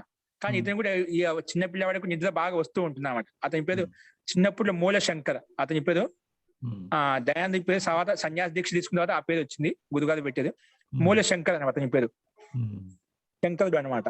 సో ఆ చిన్నప్పుడు అందరు నిద్రపోయారు, కానీ నేను తెలుసుకోవాలి, ఆ శివుని ప్రత్యక్షంగా చూడాలి, దర్శనం ఇస్తా అని చెప్పాడు కదా అని చెప్పి ఆయన చూస్తూ ఉంటాడు అనమాట. కానీ చాలాసేపటికి ఆయన దర్శించడం అనమాట. అందరు పడుకునేసరికి ఏమవుతుందంటే ఈ అబ్బాయి మనకు నిద్ర వస్తుంది, కానీ కళ్ళకు నీళ్లు కొట్టుకుని ఏదో మేలుకోవాలి ఖచ్చితంగా, మళ్ళీ నేను పడుకుంటే మనకు కనిపించడం వెళ్ళిపోతాడేమో, ఇది ఒక రోజే కదా అవకాశం అని చెప్పి అలాగే బలవంతంగాని కళ్ళ నీళ్లు కొట్టుకుని అట్లా జపం చేసుకుంటూ అలా అభిషేకం చేసుకుంటూ కూర్చుంటాం అనమాట. అలా కూర్చుంటూ ఉండగానే ఏమవుతుంది, అక్కడ ఎలుకలు పిండి పదార్థాలు నైవేద్యం చాలా పెట్టారు కదా, ఆ పిండి పదార్థాలు మీద వచ్చి తింటూ ఉన్నాయన్నమాట ఎక్కడి నుంచి వచ్చేసి. ఇప్పుడు ఇది చాలా ప్రాచీన కాలం, అంటే దాదాపు 200 సంవత్సరాలు పూర్వం ఎటుకంట. అప్పుడు ఇంత డెవలప్మెంట్ లేదు, అన్ని గుళ్ళు సామాన్యంగా ఉండేవి అన్నమాట. అట్లా అంటే చాలా ఓపెన్ ప్లేస్ గ్రామాలు ఏముంటాయి అట్లాగా. మొత్తానికి ఏదైనా కానీ అక్కడ ఉండే చిన్న ఎలుకలు అట్లా చిన్న చిన్నవన్నీ ఎలుకలే, మొత్తానికి ఏం కాదు. ఆ ఎలుకలు వచ్చి పిండి పదార్థాలు ఎక్కి తేయడము, తిరగడం చేయడం మొదలుపెట్టి. ఎందుకంటే అంతా పడుకునే శాంతం అయిపోయి సైలెంట్ అయిపోయిన మాట, ఎవరు లేదు. ఈ అబ్బాయి చిన్నప్పుడు మనసు జపం చేసుకుంటూ కూర్చున్నాడు అనమాట. చూస్తున్నాడు కానీ ఏం కదలడం లేదు, ఏం అనడం లేదు. ఏ మనసులో జపం చేసుకుంటూ కూర్చున్నాడు. శివుడు వస్తా చూసుకునే కళ్ళు తెచ్చుకొని జపం చేస్తూ కూర్చున్నాడు అనమాట. కానీ ఎలుకలు వచ్చి ఆ పిండి పదార్థాలు ఎక్కడేమో శివుడి మీద, శివలింగం మీద ఎక్కి అని తిరుగుతా తింటూ ఉన్నాయి, పారిపోతున్నాయి. ఏంటి శివుడు శివలింగం మీద వచ్చేసి అన్ని ఎలుకలు నాట్యం చేస్తున్నాయి, ఏం అనడం లేదు, ఏం చెప్పడం లేదు. ఏంటి శివుడు రావడం లేదు, శివుడు మహా పరాక్రమవంతుడు అంటే ఆయన అన్ని శక్తులు ఉన్న శివుడికి అంత శక్తి ఉంది, సామర్థ్యం ఉందని చెప్తూ ఉంటారు నాన్న. ఇప్పుడు ఏంటి ఆ ఎలుకలు వచ్చిన ఎలుకలు కూడా ఏమనలేకున్నాడు, వెళ్ళి వాళ్ళ నాన్న చెప్తాడు, నాన్న ఇక్కడ శివలింగం మీద అన్ని మనం పెట్టిన నైవేద్యాలు పిండి పదార్థాలు మొత్తం తింటున్నాయి, లేనంత శివుడు దర్శనం కాదు, వాటిని ఎలుకలు కూడా ఏం అనటం లేదు, వచ్చి ఇంత నాశనం చేసి చిందులు చేస్తున్నాయి ఇవన్నీ అని చెప్పి నాన్న. అప్పుడు ఆయన కోపంతో శివుడు అంటే ఇక్కడ ఉండదు, శివుడు కైలాస పర్వతంలో ఉంటాడు, ఈయన శివుడు కాదు, మూర్తి ఇక్కడ ప్రతిమ, శివుడిగా నిజమైన శివుడు కాదు, నిజమైన శివుడు కైలాస పర్వతంలో ఉంటాడు. మళ్ళీ నిజమైన శివుడు కైలాస పర్వతం నాకు ఇక్కడ ఎందుకు చెప్పామన్నా ప్రత్యక్షం అవుతాడని చెప్పి నువ్వు దర్శనం ఇస్తా అని చెప్పి, అంటే దానివల్ల పుణ్యం వస్తుంది, చేయడం వల్ల మనకు ఆస్థ పెరుగుతుంది, శ్రద్ధ పెరుగుతుంది అని చెప్పాను. ఇక్కడ నిజంగా శివుడి దర్శనం కాదు, ఇది కేవలం మూర్తి మాత్రమే, ఆస్థ శ్రద్ధ కోసమే, పుణ్యం సంపాదించుకోవడం కోసం, సంస్కారాన్ని ఉత్పన్నం చేయడం కోసమే అని చెప్తాను అనమాట. ఈ శివుడు కానప్పుడు నేను ఎందుకు, ఈ ప్రతిమ ఎందుకు, నాకు నిజమే కైలాస పర్వతం వెళ్ళి ఆ శివుని దర్శించుకుంటాను, నాకు ఈ ఉపవాసం వద్దని చెప్పి రాత్రి వెళ్ళిపోతాను అనమాట. నాకు వద్దని చెప్పి కోపంతో వాళ్ళని గడుదుకుంటా అనమాట. అన్ని అడిగిన ప్రశ్నలకు నువ్వు అది చెప్పావు, శివుడి గురించి గొప్ప చెప్పావు, అది దర్శనం కాలేదు, ఇవన్నీ ఒక శివుడి మీదకి వచ్చిన నైవేద్యాలు పిండి పదార్థాలు తింటున్నాడు ఏమనుకున్నాడు. అప్పుడు చెప్తా ఇక్కడ ఉండే కైలాస పర్వతం ప్రతిమ కేవలం ఆస్థ కోసం ప్రతీకాత్మకంగా చేసుకుంటాం, నిజమే శివుడు దర్శించాలంటే మనము ఆ కైలాస పర్వతం వెళ్ళాలి, ధ్యానం చేసుకోవాలి అట్లా అని చెప్తానమాట. కైలాస పర్వతంలో దొరుకుతాయి, ఇక్కడ దొరకని చెప్పాడు, అంతే చెప్పానమాట. సరే నాకు వద్దని చెప్పి అప్పుడు వెళ్ళిపోతాడు. అప్పుడు జమీందారు కదా అక్కడ బట్టలతోటి ఆ రోజు నైట్ వెళ్ళిపోతాడు అనమాట. వెళ్ళిపోయి అమ్మ నాకు ఆకలిస్తుంది, నాకు నాన్న చెప్పాడు, నాన్న చెప్తే ఇక శివుడు నిజమైన శివుడు కాదంటే ఒక ప్రతిమ అంట, ఆ కైలాస పర్వతంలో శివుడు కనిపిస్తా అంట, అందుకే నాకు ఆకలిస్తుంది, నాకు అన్నం పెట్టేసాను అన్నది చేస్తా రాత్రి వెళ్ళి. అయినా నువ్వెందుకు, నీకు వద్దని చెప్పాను, ఉండలేవు, నువ్వు ఆకలి తట్టుకోలేవు, నువ్వు అంటే బాగా మంచి బలంగా ఉండేవంట అప్పుడు అతను పిల్లవాడు. సరే మొత్తానికి ఏదైనా కానీ నాకు ఇప్పుడు అమ్మ శివుడు గెలిపించాడంట, కైలాస పర్వతంలో ఉంటాడు, నాకు ఆకలిసి నువ్వు పెట్టేసా, రాత్రి తినేస్తానంట. వచ్చి వాళ్ళ పొద్దున్నే లేవగానే ఎందుకు తినేసావు, ఒకరోజు ఉండే వచ్చు కదా అది చెప్పి అరుస్తాడు. మొత్తానికి ఏదో జరిగిపోయింది అక్కడ. అంటే నిజమైన శివుడు కైలాస పర్వతంలో ఉంటే అప్పటి నుంచి మనసులో పడిందట, ఒక బీజం పడింది అన్నమాట మనసులో. నిజమైన శివుని తెలుసుకోవాలంటే ఏం చేయాలి, అట్లా వాళ్ళ కుటుంబంలో పరివారం బ్రాహ్మణ పరివారం కాబట్టి వీళ్ళ పండితులు వస్తూ ఆవాగమనం జరుగుతూ ఉండేది అనమాట. అట్లా వాళ్ళ చిన్నాన్న గారు ఉండేవాళ్ళు, చిన్నగా కొంచెం మంచి పండితుడే అనమాట. ఆయన కూడా అన్న ఇట్లా మన నాన్నగారు ఇలా చెప్పారు కదా చిన్న కైలాస పర్వతంలో ఉండాలంటే ఇప్పుడు ఆ శివుని దర్శించుకోవాలి, శివుని సాక్షాత్తం చేసుకుని ఏం చేయాలి అంటే దానికోసం చాలా విద్యలు చదవాలి, వేదాలు నేర్చుకోవాలి, అవి నేర్చుకోవాలి, తపస్సు చేయాలి, అని గృహత్యాగం చేసుకోవాలి, అప్పుడే మనకు శివుడు దర్శనం అవుతుంది. అంటే తపస్సు చేయాలి, అడవులకి పోయి తపస్సు చేయాలి, అంటే ఆ రకంగా చేసినప్పుడు అంటే మొత్తం త్యాగం చేయాలి. గృహత్యాగం చేసినప్పుడు మన సంసారం నుండి మనం చేసుకోలేము. దానికంటే ముందు మనం విద్యను అభ్యసించాలి, యోగాభ్యాసం చేసుకోవాలి, అన్ని రకాల విద్యను అభ్యసించాలి అని చెప్తే విద్యను అభ్యసించాలి, అయితే విద్య నేర్చుకుంటా అని చెప్పి విద్య కోసం ప్రయత్నం చేస్తామంట. చాలా ఎవరైతే ఇక్కడ అందుబాటులో ఉండే వాళ్ళు ఎంతైతే విద్య చెప్తారో, ఈ సిద్ధాంత కౌముది, లఘు సిద్ధాంత కౌముది, అప్పట్లో ఆయన కూడా మొత్తం చదివేశాడు. ఇప్పుడు మనకి ఏవైతే ఉపలబ్ధం ఉన్నాయో ఇవన్నీ అప్పటి నుంచే ఉన్నాయన్నమాట, అవన్నీ చదివేశాడు అనమాట. వాళ్ళ ఇంట్లో కూడా పండితులు చెప్పేవాళ్ళు అనమాట, అన్ని చదివేశాడు. కానీ దీనివల్ల నాకేం నాకేం అర్థం కాలేదు అని చదువుకున్నాడు. కానీ కొంత మధ్య మధ్యలో ఇప్పుడు జిజ్ఞాస ఉన్నప్పుడు అటువంటి వ్యక్తులే గురువులు ఎదురవుతూ ఉంటుంది అనమాట. చాలా మంది సన్యాసులు అన్న ఇక్కడ ఉంటే, సంసారంలో ఉంటే, ఈ కుటుంబంలో ఉంటే నువ్వు ఆ ఈశ్వరుని పొందలేవు, ఈశ్వరుని పొందాలంటే నువ్వు దూరంగా పోవాలి, దూరంగా తపస్సు చేసుకోవాలి అది చెప్తామట. అది చాలా మంది చెప్తూ ఉంటారన్నమాట. తపస్సు చేయాలంటే ఏం చేయాలి, ఇప్పుడు ఈ విద్య ఎవరు చెప్తారు, ఈ విద్యను ఎవరు చెప్తారు నాకు అంటే, నీకు ఆ విద్యను చెప్పేటువంటి బ్రహ్మ సాక్షాత్కారము, పరమాత్మ సాక్ష్యం చేయించే వాళ్ళు గురువులు అక్కడ నీకు కాశీలు ఎక్కువగా ఉంటాయి. ఎందుకంటే అప్పుడు విద్యాకి నగరి కాశీ అనేది చాలా పండితులు, ఋషి మహర్షులంతా చాలా మంది అక్కడ ఉండేవాళ్ళు. కాశీ మంచి నగరం అనమాట ధ్యానం చేసే వాళ్ళకు. అక్కడ వెళ్ళి అక్కడ ఉంటానని చెప్తే, అయితే నేను అక్కడికి వెళ్తే ఇక్కడ ఎవరు జరిగినా ఎవరు నేర్పించే వాళ్ళు లేదు, అక్కడికి వెళ్తానని ప్రయత్నం చేస్తాడు. అంటే ఒక వయసు ఈ మధ్యలో ఈ కాలంలో ఆయనకు ఒక మనసులో బాగా పడినట. అట్లా 2, 3, 4 ఏళ్ళ వరకు మనసులో ఇలా జరుగుతూ ఉంటే విద్యాభ్యాసం చేస్తూ ఉంటాడు. వాళ్ళని కూడా ఇంక జిజ్ఞాస ఎక్కువగా ఉందని చెప్పేసి వాళ్ళ జిజ్ఞాసని బట్టి, ఆ తెలివిని బట్టి, బుద్ధిని బట్టి చాలా మంది పండితులు పిలిపించి కూడా విద్యాభ్యాసం చేస్తూ ఉంటామట. అన్ని రకాలుగా యజుర్వేదం కావచ్చు, వేదాలు కావచ్చు, అన్ని బాగా నేర్చుకుంటాడు మొత్తానికి. అవన్నీ అయిపోయినా దాని అర్థం తెలుగు మంత్రాలు నేర్చుకునేవాళ్ళు. కానీ దాని అర్థ సంరక్షణ తెలిసేది కాదు. దానికి వ్యాకరణం చదువుకోవాలంటే మళ్ళీ వ్యాకరణం చదువుకుని అన్ని చదువుకున్నాడు. కానీ ఆత్మసంతృష్టి కలదు. ఇంకా పూర్తిగా నేర్చుకోవాలి. పూర్తిగా నేర్చుకోవాలంటే మళ్ళీ కాశీకి వెళ్ళాలని చెప్పాడు. కాశీకి వెళ్ళాలన్నప్పుడు కాశీకి వెళ్ళడం కూడా ప్రయత్నం చేస్తూ ఉంటాడు అనమాట. కానీ అప్పటికి చాలా మంది పండితులు వస్తూ పోతూ ఉంటారు కదా అక్కడ ఎవరొకరు. సో సాధు సంతులు చెప్పాను ఇక్కడ దొరకడు, మీకు విద్యాభ్యాసం చేసి చాలా మొత్తం గృహత్యాగం చేయాలి. గృహత్యాగం చేస్తే మనం అక్కడ పోయినా కూడా మన గృహత్యాగం మీద మమకారం, ఇంటి మీద మమకారం ఉంటే అవన్నీ మనం చేయలేము, పూర్తిగా సమర్పణ భావం చేయలేము, గృహత్యాగం చేయాలంటాడు. అంటే ఇప్పుడు గృహత్యాగం విద్య అని చెప్పి అప్పటి నుంచే పరమాత్మ అని చెప్పి ఆయన మనసులో పడి ఉంటున్నమాట. అంటే ఇప్పుడు పెళ్లి చేసుకోకూడదు, ఇవన్నీ చేసుకోవాలి అంటే ఒక బంధంలో పడుతూ బంధంలో పడినప్పుడు ఇవన్నీ నువ్వు సమర్పణ భావంతో ఆ పరమాత్మని ధ్యానించలేవు, స్థుతించలేవు. అంటే అప్పుడు ఈ ఒక వయసు వచ్చి అప్పట్లో చిన్న వయసులో పెళ్లి చేసేవాళ్ళు కదా. అప్పుడు బాగా ఒక 14 ఏళ్ళంతా 18 వచ్చేసింది. ఈ జిజ్ఞాసను బట్టి అప్పట్లో తెలివి బాగా ప్రఖరంగా ఉండేది అబ్బాయికి, అన్ని బాగా తెలుసుకున్నాడు. అంటే ఆత్మ మొత్తానికి అంటే సన్యాసి వెళ్ళిపోతానే లక్షణాలు కనిపిస్తున్నాయట. ఎప్పుడు అదే మాట్లాడేవాడు. లేచినా కూర్చున్నా పడుకున్నా నాకు ఆ విద్య, ఆ సన్యాసి, ఈ సన్యాసి తిరుగుతూ ఉండేవాడు. అక్కడ కూడా ఊరిలో ఉన్నప్పుడు గుజరాత్ లో టంకారా గ్రామంలో అక్కడ సాధు సంతులతో తిరుగుతూ ఉండేవాడు అతను. సో ఈయనకి జిజ్ఞాస చూసి వాళ్ళు చెప్తే పారిపోతున్నాడు, వాళ్ళు చెప్తే అంటే ఒకసారి ప్రయత్నం చేస్తామంట, పారిపోవడానికి ప్రయత్నం చేస్తాం. గురువు అంటే నాకు ఇక్కడ ఇంట్లో ఉంటే నేను చేయలేను, తపస్సు చేసుకోలేను, ఇంట్లో ఏదో ఒకటి ఉంటుంది, ఇంట్లో పూజలు ఉంటాయి, అవి ఉంటాయి, అవి చదువుకోవాలి, ఇవి చదువుకోవాలి, మనం నిజమైన శివుని దర్శించుకోలేము. ఎందుకంటే నాన్న చెప్పాను, నువ్వే చెప్పాడు అన్న కైలాస పర్వతం ఉంటా అని చెప్పి నాన్న చెప్పాడు నాకు. కానీ కైలాస పర్వతం ఆ విద్యను నేర్చుకోవాలి. దానికి చాలా మంది ముందు విద్యను నేర్చుకోవాలని చెప్తారు గురువులు, కొంతమంది తెలిసిన వాళ్ళు. సో ఆ విద్య కోసం కాశీ వెళ్ళడం ప్రయత్నం చేస్తాడు.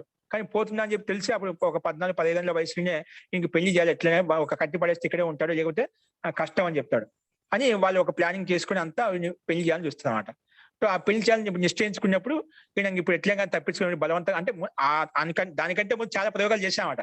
ఇప్పుడు ఇంకా నిలబడని చెప్పి తెలిసిపోయిన తర్వాత, ఇప్పుడు ఎప్పటికైనా పారిపోతాను తెలిసిన తర్వాత ఏదో రకంగా మీరు కట్టిపడేయాలి అంటే పెళ్లి చేద్దామని చెప్పి ప్రయత్నం చేస్తారన్నమాట. ఆ నిశ్చయించుకున్నప్పుడు వేరే వాళ్ళు వస్తూ ఉంటారన్నమాట. రావడానికి ఏర్పాట్లు అప్పట్లో ఒకేసారి వచ్చేవాళ్ళు కదా, అప్పుడు యానాలు ఇవన్నీ లేవు, గురం బండ్ల మీద అట్లా వచ్చేవాళ్ళు, అంటే ఎంత లేదన్నా రావడానికి టైం పట్టేది. సో అది నిశ్చయించుకున్న తర్వాత ఇప్పుడు ఇంట్లో ఉండకూడదని చెప్పి నిజంగా నిశ్చయించుకొని ఆ ఇంట్లో నుంచి పారిపోతాడు అనమాట చెప్పకుండా. అంతకంటే ముందు కొన్ని ఘటనలు జరుగుతాయి. ఘటనలు జరుగుతాయంటే వాళ్ళ చెల్లెలు చనిపోతున్నాడు, ఏదో కొంచెం వ్యాధితోటి, అది ఏదో అప్పట్లో కొన్ని జబ్బులు వచ్చేటి అన్నమాట, కలరా ఏదో అప్పట్లో ప్రసిద్ధంగా ఉండేది కదా. కొన్ని వ్యాధుల వల్ల వాళ్ళ చెల్లెలు చనిపోతుంది. ఆ చెల్లెలు చనిపోయినప్పుడు ఏమవుతుందంటే ఆయనకు ఏం ఏడిపోయింది, ఆ చిన్నపిల్లవాడు అందరూ ఏడుస్తున్నారు, కానీ కనికరం లేదా, నీకు ఏం రాతి గుండె లెక్క ఉన్నా అసలుకి కొంచెం కూడా బాధ లేదా, అసలుకి చెల్లెలు చనిపోయింది అది అని చెప్పినా అప్పుడు ఏం పరిస్థితి. కానీ ఈ అమ్మాయిలో బాగా మన మధ్య తిరుగుతూ ఉండే చనిపోయింది. ఎలా చనిపోయింది, ఎక్కడికి వెళ్ళిపోయింది అంటే ఒకరోజు నేను కూడా చనిపోతాను కదా, ఆ ఒక భయం పుట్టుకుందామట. నేను కూడా ఒక అనుకో చనిపోతాను కదా, కానీ అంత ఏం అనిపించలేమట. కానీ ఎందుకు ఎక్కడ వెళ్ళిపోయింది, ఈ ప్రాణం ఎక్కడ వెళ్ళిపోతుంది అని ఒక జిజ్ఞాస. అప్పుడు ఒక బీజం అది, మృత్యుని జయించాలి, నేను కూడా నాకు ఒకరోజు మృత్యు వస్తుంది. అట్లా కొన్ని రోజుల తర్వాత మళ్ళీ అత్యంత స్నేహంగా ప్రేమగా ఉండేటువంటి చిన్నాన్న, ఆయన బాగా విద్య నేర్పించేవాడు అని చెప్పేవాడు, ఏంటి అని చెప్పి ఆయన సపోర్ట్ గా ఉండేవాడు అనమాట. వాళ్ళ చిన్నాన్న గారు కూడా చనిపోతారన్నమాట. వాళ్ళ చిన్నాన్న చనిపోతే అప్పుడు పూర్తిగా వైరాగ్యం వస్తుంది. అంటే ఒకరోజు నేను ఖచ్చితంగా ఇలాగ చనిపోతాను, ఈ మృత్యుని సాధించాలి, ఈ మృత్యు నుంచి విముక్తి పొందాలి, నేను ఈ చనిపోయిన మధ్య నేను ఆ ఈశ్వరుని దర్శించుకొని చనిపోతాను, ఈశ్వరుని దర్శించుకోకుండా చనిపోతాను, కైలాస పర్వతం వెళ్ళకుండా చనిపోతాను. కాబట్టి నిజమైన ఆ శివుని చూడాలి, నేను నిజమైన శివుని సాక్షాత్కారం చేసుకోవాలి. అందుకోసం అని చెప్పి ఆ శివుడి సాక్షాత్కారం చేసుకోవడం కోసము ఇక్కడ ఉంటే నాకు ఇబ్బందికరంగా ఉంటుంది. అప్పుడు మొత్తానికి ఆ చనిపోయిన చాలా బాధపడుతున్నా, ఆ చిన్నాన్న చనిపోయినప్పుడు. అప్పుడు పూర్తిగా మనసులో పూర్తిగా నాటుకుపోతుంది, ఈ మృత్యుని జయించాలి, ఎప్పటికీ నాకు కూడా వచ్చేసి నేను చనిపోతాను, అంటే అంతకంటే ముందు నేను ముందు దర్శించుకోవాలి అని చెప్పి అప్పట్లో కొంచెం, ఎందుకంటే వయసు పెద్ద కొద్ది బుద్ధి కూడా పెరుగుతుంది కదా, సో దాన్ని బట్టి ఆలోచిస్తామట. అప్పుడు చాలా ఎప్పుడు వాళ్ళ చెల్లెలు చనిపోయినప్పుడు ఏడవైన వ్యక్తి అప్పుడు వాళ్ళ చిన్న చాలా భయంకరంగా ఏడుస్తానమాట పట్టుకొని. ఇంకా అప్పటి నుంచి ఇంకా చాలా ప్రయత్నాలు ఎప్పుడు ఆ శివుడి మీద, ఆ శివుని దర్శించుకోవాలి అని లేచినా కూర్చుని ఎప్పుడు ఇంట్లోంచి ఎలా వెళ్ళిపోదాం, ఎలా చేద్దాం, ఆ తపస్య ఎవరు కనిపించినా దాని గురించి మాట్లాడేవాడు, తపస్య గురించి కానీ సాధు సంతుల గురించి కానీ. అంటే సాధు సంతుల దగ్గర ఈ విద్య ఉంటుంది విన్నానమాట వాళ్ళ చిన్నాన్నతోటి, ఇంకా గురువులు చెప్పిన విధంగా విద్యాభ్యాసం కోసం ఏదో చేయాలి, నేను కాశీ వెళ్ళాలి, పంపిస్తట్లేదు, అది నేను పారిపోతాను. అట్లా ప్రయత్నం చేసినప్పుడు పెళ్లి వివాహం చేస్తామట. అప్పుడు చేస్తుంటే ఇంట్లోంచి పారిపోతాడు, ఇంట్లోంచి పారిపోయి ఇంకా అక్కడెక్కడ తిరుగుతూ కురుక్షేత్రము అట్లా ఎక్కడైతే పండితులు, గురువులు, సాధు సంతులు, ఈ నది, గంగా నది ఒడ్డున అప్పుడు ఎక్కువ ఉండేవాళ్ళు, అక్కడ ఇక్కడ తిరిగి అక్కడ ఎవరు ఏం చెప్తా అంటే అక్కడ వెళ్ళి అక్కడ అవి వచ్చి నేర్చుకునేవాళ్ళు అన్నమాట. అంటే అక్కడి దగ్గరికి వెళ్ళి నిష్ఠాపూర్వకంగా ఉండి అన్ని చదువుకునేవాళ్ళు. ఆ రకంగా ప్రయత్నం చేస్తూ ఆయన చాలా ఏళ్ళ తర్వాత అట్లా దాదాపు 10 ఏళ్ళ వరకు కష్టపడితే అంతలోపు చాలా విద్యను నేర్చుకుంటారు. అన్ని ఇప్పుడు మన ఈ దర్శనాలను కావచ్చు, యోగాభ్యాసం సంబంధించిన విషయాలు కావచ్చు, అన్ని దాదాపు ఆ గురువు ఏ గురువు ఏం చెప్తుంది. ఎందుకంటే ఆ పరమాత్మ కావాలి ఈ రకం చేయాలంటే అన్ని రకాలు చేసేవాడు అనమాట. ఈ ప్రాణాయామం చేయాలి, ఈ విధంగా హఠయోగం చేయాలి, అన్ని రకాలు నేర్పించాలి. ఎవరు ఏ గురువు దగ్గర ఏముందంటే ఏం చెప్తారు అన్ని నిష్ఠాపం చేసేవాడనమాట. అది చేయంగా కానీ ఆత్మసంతృష్టి కలగలేదు. అన్ని నేర్చుకునే యోగాభ్యాసం చేసేవాడు, అన్ని చేసేది, కానీ ఆత్మసంతృష్టి కలగలేదు. లాస్ట్ ఒక గురువు దొరుకుతుంది అనమాట. స్వామి దండి విరజానందుడు అని చెప్పి వాళ్ళ గురువు గారు. ఆయన కళ్ళు ఉండవు, చాలా బక్కగా ఉంటాడు అనమాట. ఆ గురువు దగ్గరికి వెళ్ళిన తర్వాత నేను విద్య నేర్చుకోవాలనుకుంటున్నాను. ఎవరు చెప్తామంటే ఇట్లా తిరగ ఆయన సంకల్ప బలంగా విద్య నేర్చుకోవాలని చెప్పి. సో ఆ గురువు దగ్గరికి వెళ్తే పలానా గురువు దగ్గర విరజానంద స్వామి ఉన్నారు, ఆయన దగ్గరికి వెళ్తే నేను విద్య నేర్పిస్తా, వ్యాకరణ నేర్పిస్తా అంటే అప్పుడు ఆ వ్యాకరణ నేర్చుకోవడం కోసం వెళ్తానమాట. ఆయన కుటీరం దగ్గరికి వెళ్ళి తలుపు కొడితే ఎవరు నువ్వు అంటే అది తెలుసుకోవడానికి వచ్చాను గురుదేవా అని అంటానమాట. నువ్వు ఎవరు నువ్వు అని మామూలుగా ఏదైనా తలిపేసి ఎవరైనా ముందు అడుగుతాం కదా, ఎవరు వచ్చారండి అంటే అది తెలుసుకోవడానికి వచ్చా అని చెప్తాడు. ఆ ప్రశ్న అంటే ఆ మాట అడిగిన ప్రశ్నకు సమాధానం ఇలా వచ్చింది చూడండి. అంటే ఒక గురువు దగ్గరికి ఇప్పుడు ఒక గురువు అలాంటి శిష్యుని గుర్తించగలుగుతాడు. ఎవరు నువ్వు అంటే ఎవరి కోసం వచ్చా అంటే నేను అది ఎవరు తెలుసుకోవడానికి, నేను ఎవరైనా తెలుసుకోవడానికి వచ్చాను. ఎవరంటే అది ఎవరైనా తెలుసుకోవడానికి వచ్చి నేను ఎవరు నాకే తెలియదు. ఇది బాగా బుద్ధిమంతుడు అని తెలిసిపోతాం. గురువు అప్పుడే పసిగట్టేస్తారు కదా వాళ్ళకు. సో రాగానే ఏం చదువుకున్నావు అంటే నేను లఘు సిద్ధాంత కౌముది, ఈ యోగం ఆ యోగం అన్ని నేర్చుకుంటే ఇవన్నీ మొత్తం గంగలో పడేసాయి అన్నాడు. ఇవన్నీ పక్కన పడేసి ఆ పాణిని వ్యాకరణం అంటే నేను చెప్పే వ్యాకరణం, పాణిని వ్యాకరణం అయితే ఋషి మహర్షి ఏది పద్ధతి విధి విధానం చెప్పేదో దాని చదువు. సో అన్ని పక్కన పడేసి నిష్ఠాపూర్వకంగా అక్కడ ఒక 3 ఏళ్ళ నుండి ఈ వ్యాకరణం పాణిని వ్యాకరణం చదువుకుంటానమాట. ఆ 3 ఏళ్ళు చదివిన తర్వాత అప్పుడు ఆయనకు అంత యోగ్యత వస్తుంటే వేదాలు మళ్ళా ఆ వేదానం అధ్యయనార్థం వ్యాకరణం చదువుకుంటామట. ఆ వ్యాకరణం పూర్తి నిష్ఠా శ్రద్ధాపూర్వకం బాగా చదివేశాడట. పూర్తి ఆద్యోపాంతి ఏం చెప్తే అది చెప్పేవాడు అనమాట. అది నిష్ఠాపూర్వకం చదువుకొని తర్వాత ఆయన ఆ యోగ్యత వచ్చిన తర్వాత ఆ వేదాలను మళ్ళీ సొంతంగా అధ్యయనం చేసి దాన్ని చదువుకున్న తర్వాత అప్పుడు ఇంకా రోజు యోగాభ్యాసం ఎలా చేయాలి యథావిధిగా వ్యాకరణం ఏంటంటే శబ్దము ప్రత్యయం వంటి శబ్దం యొక్క అర్థం యథార్థంగా తెలుసుకునేమాట. ఆ వేదాల యొక్క అర్థాలు తెలుసుకునే వేదాలు ఎట్లా నేర్చుకునే ముందే నేర్చుకునేది ఆ సంస్కారం అంతా ఉన్నాయి. ఇవన్నీ వేదార్థం వ్యాకరణ అన్ని అర్థాలు తెలుసుకుని యథార్థంగా యోగాభ్యాసం చేసుకుంటూ అట్లా ఆయన సమాధి వరకు వెళ్ళి సమాధిలో కూర్చునేవాడు. అట్లా 18 గంటలు కూడా సమాధిలో కూర్చునేవాడు. అప్పుడు అనుభూతి కలిగింది, ఆత్మానుభూతి ఇలా ఉంటుంది, పరమాత్మ అనుభూతి ఈ విధంగా ఉంటుంది చెప్పి ప్రయత్నం చేసి ఆయన అట్లా సమాధిలో కూర్చుని ప్రయత్నం చేసేవాడు. అప్పుడు ఆత్మసంతృప్తి, ఇది పద్ధతి, ఇది విధి విధానం. అప్పుడు ఈశ్వరుని దర్శించాలంటే అది ధ్యానం ద్వారా అది ఆత్మానుభూతి కలుగుతుంది అన్నమాట. ఆత్మానుభూతి ద్వారా అతను ప్రయత్నం చేసి ఆ శివుని తెలుసుకున్నాడు, నిజంగా తెలుసుకున్నాడు, ఆత్మ సాక్షాత్కారం పొందాడు. కానీ మళ్ళీ తర్వాత గురువు చనిపోయేటప్పుడు ఒక గురుదక్షిణగా ఏం కావాలంటే గురుదక్షిణగా మీకు ఏం కావాలంటే అది చెప్పండి గురుగారు అంటే, నువ్వు ఏం చేయాలి, ఇప్పుడు ఈ సమాజంలో అంధకారం అజ్ఞానం బాగా వ్యాపించి ఉంది, అజ్ఞానం అంధకారం తొలగించాలి, నువ్వు ఈ జీవితాన్ని త్యాగం చేయాలి, నువ్వు ప్రచారం చేయాలి. అలాగే గురుదేవ అని చెప్పి జీవితాంతం అలాగే ఉంటూ ఇంటికి పోకుండా మొత్తం తిరిగి ప్రచారం చేస్తామంట. ఎక్కడైతే అజ్ఞానం అంధకారం ఉందో ప్రచారం చేసి ఒక నిజమైన ఈశ్వరుని పొందాలి అంటే, ఆత్మని పొందాలి అంటే మనం ఏ రకంగా ప్రయత్నించాలి, అట్లా విద్యాకి ప్రచారం చేసేవాడు. ఇంకా అధర్మం అన్యాయం ఎక్కడైతే ఉందో, పాఖండం ఎక్కడైతే ఉందో అవన్నీ తిరిగి ప్రచారం చేసేవాడు. ఆయన యోగాభ్యాసం చేసుకుంటూ ఉండేవాడు. తర్వాత ఇంకా చాలా మంది చనిపోయిన వాళ్ళు ఎందుకంటే పూర్తిగా ఖండించాలంటే ఆయన యథార్థంగా ఖండించాలంటే ఆయన ముఖ్య లక్ష్యం నీకు నిజంగా పరమాత్మ పొందాలంటే ఆ రకంగా చేసుకుంటే ధార్మిక క్రియాకలాపాలే.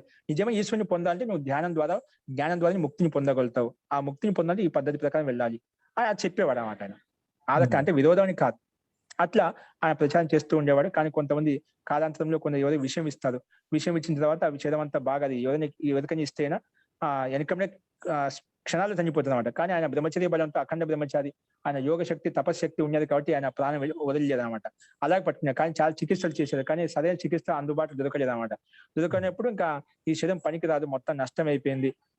ఇది ఇంకా చేసినా కూడా మనకు ఇలా ఉండి మనం సమాజంకి ఏం చేయలేము, ఎవరికి ఏం చేయలేము, దీనివల్ల ఇంకా బరువుగా ఉంటాం అని చెప్పి ఈ శరీరం పనికి రాదంటే మొత్తం ఇది ముక్కలు అయిపోయింది. ఊరికే నా ప్రాణశక్తి ఆయన అదుపులో ఉండేది కాబట్టి, ఆయన ఆధీనంలో ఉండేది కాబట్టి యోగ శక్తి ద్వారా ఆయన అలా పట్టుకోండి అనమాట. బాగా అతను చూశారు కానీ కాలేదు, మొత్తం గాజు ముక్కలతో బాగా నూరి పోసి దాంట్లో పోసేసాను, అట్లా పాలు కలిపి విషయం ఇచ్చారనమాట. అదంతా శరీరం ముక్కలు నష్టనాడులు మొత్తం తెగిపోయాయి, ఈ శరీరం పనికి రాదు అంటే ఈ పని చేయడానికి పనికి రాదు కాబట్టి ఎందుకు ఈ శరీరం వదిలేయాలి అంటే త్యాగం చేయాలి, దేహ త్యాగం చేయాలని చెప్పి అందరు దీపావళి రోజు పిలిపించి అందరు ఎవరు భక్తులు ఎవరుతున్నారో వాళ్ళ శిష్యులు ఎవరుతున్నారో పిలిపించి అందరు చెప్పి ఓంకార నాదంతో కొన్ని ఏదైతే క్రియాకలాపాలు ఎవరు చేయాలో ఈశ్వర స్తుతి ప్రార్థన మంత్రాలతో ఈశ్వర స్తుతిని చేసి ఓంకార నాదంతో ఆయన ప్రాణం వదిలేసి వెళ్ళిపోతాడు అనమాట.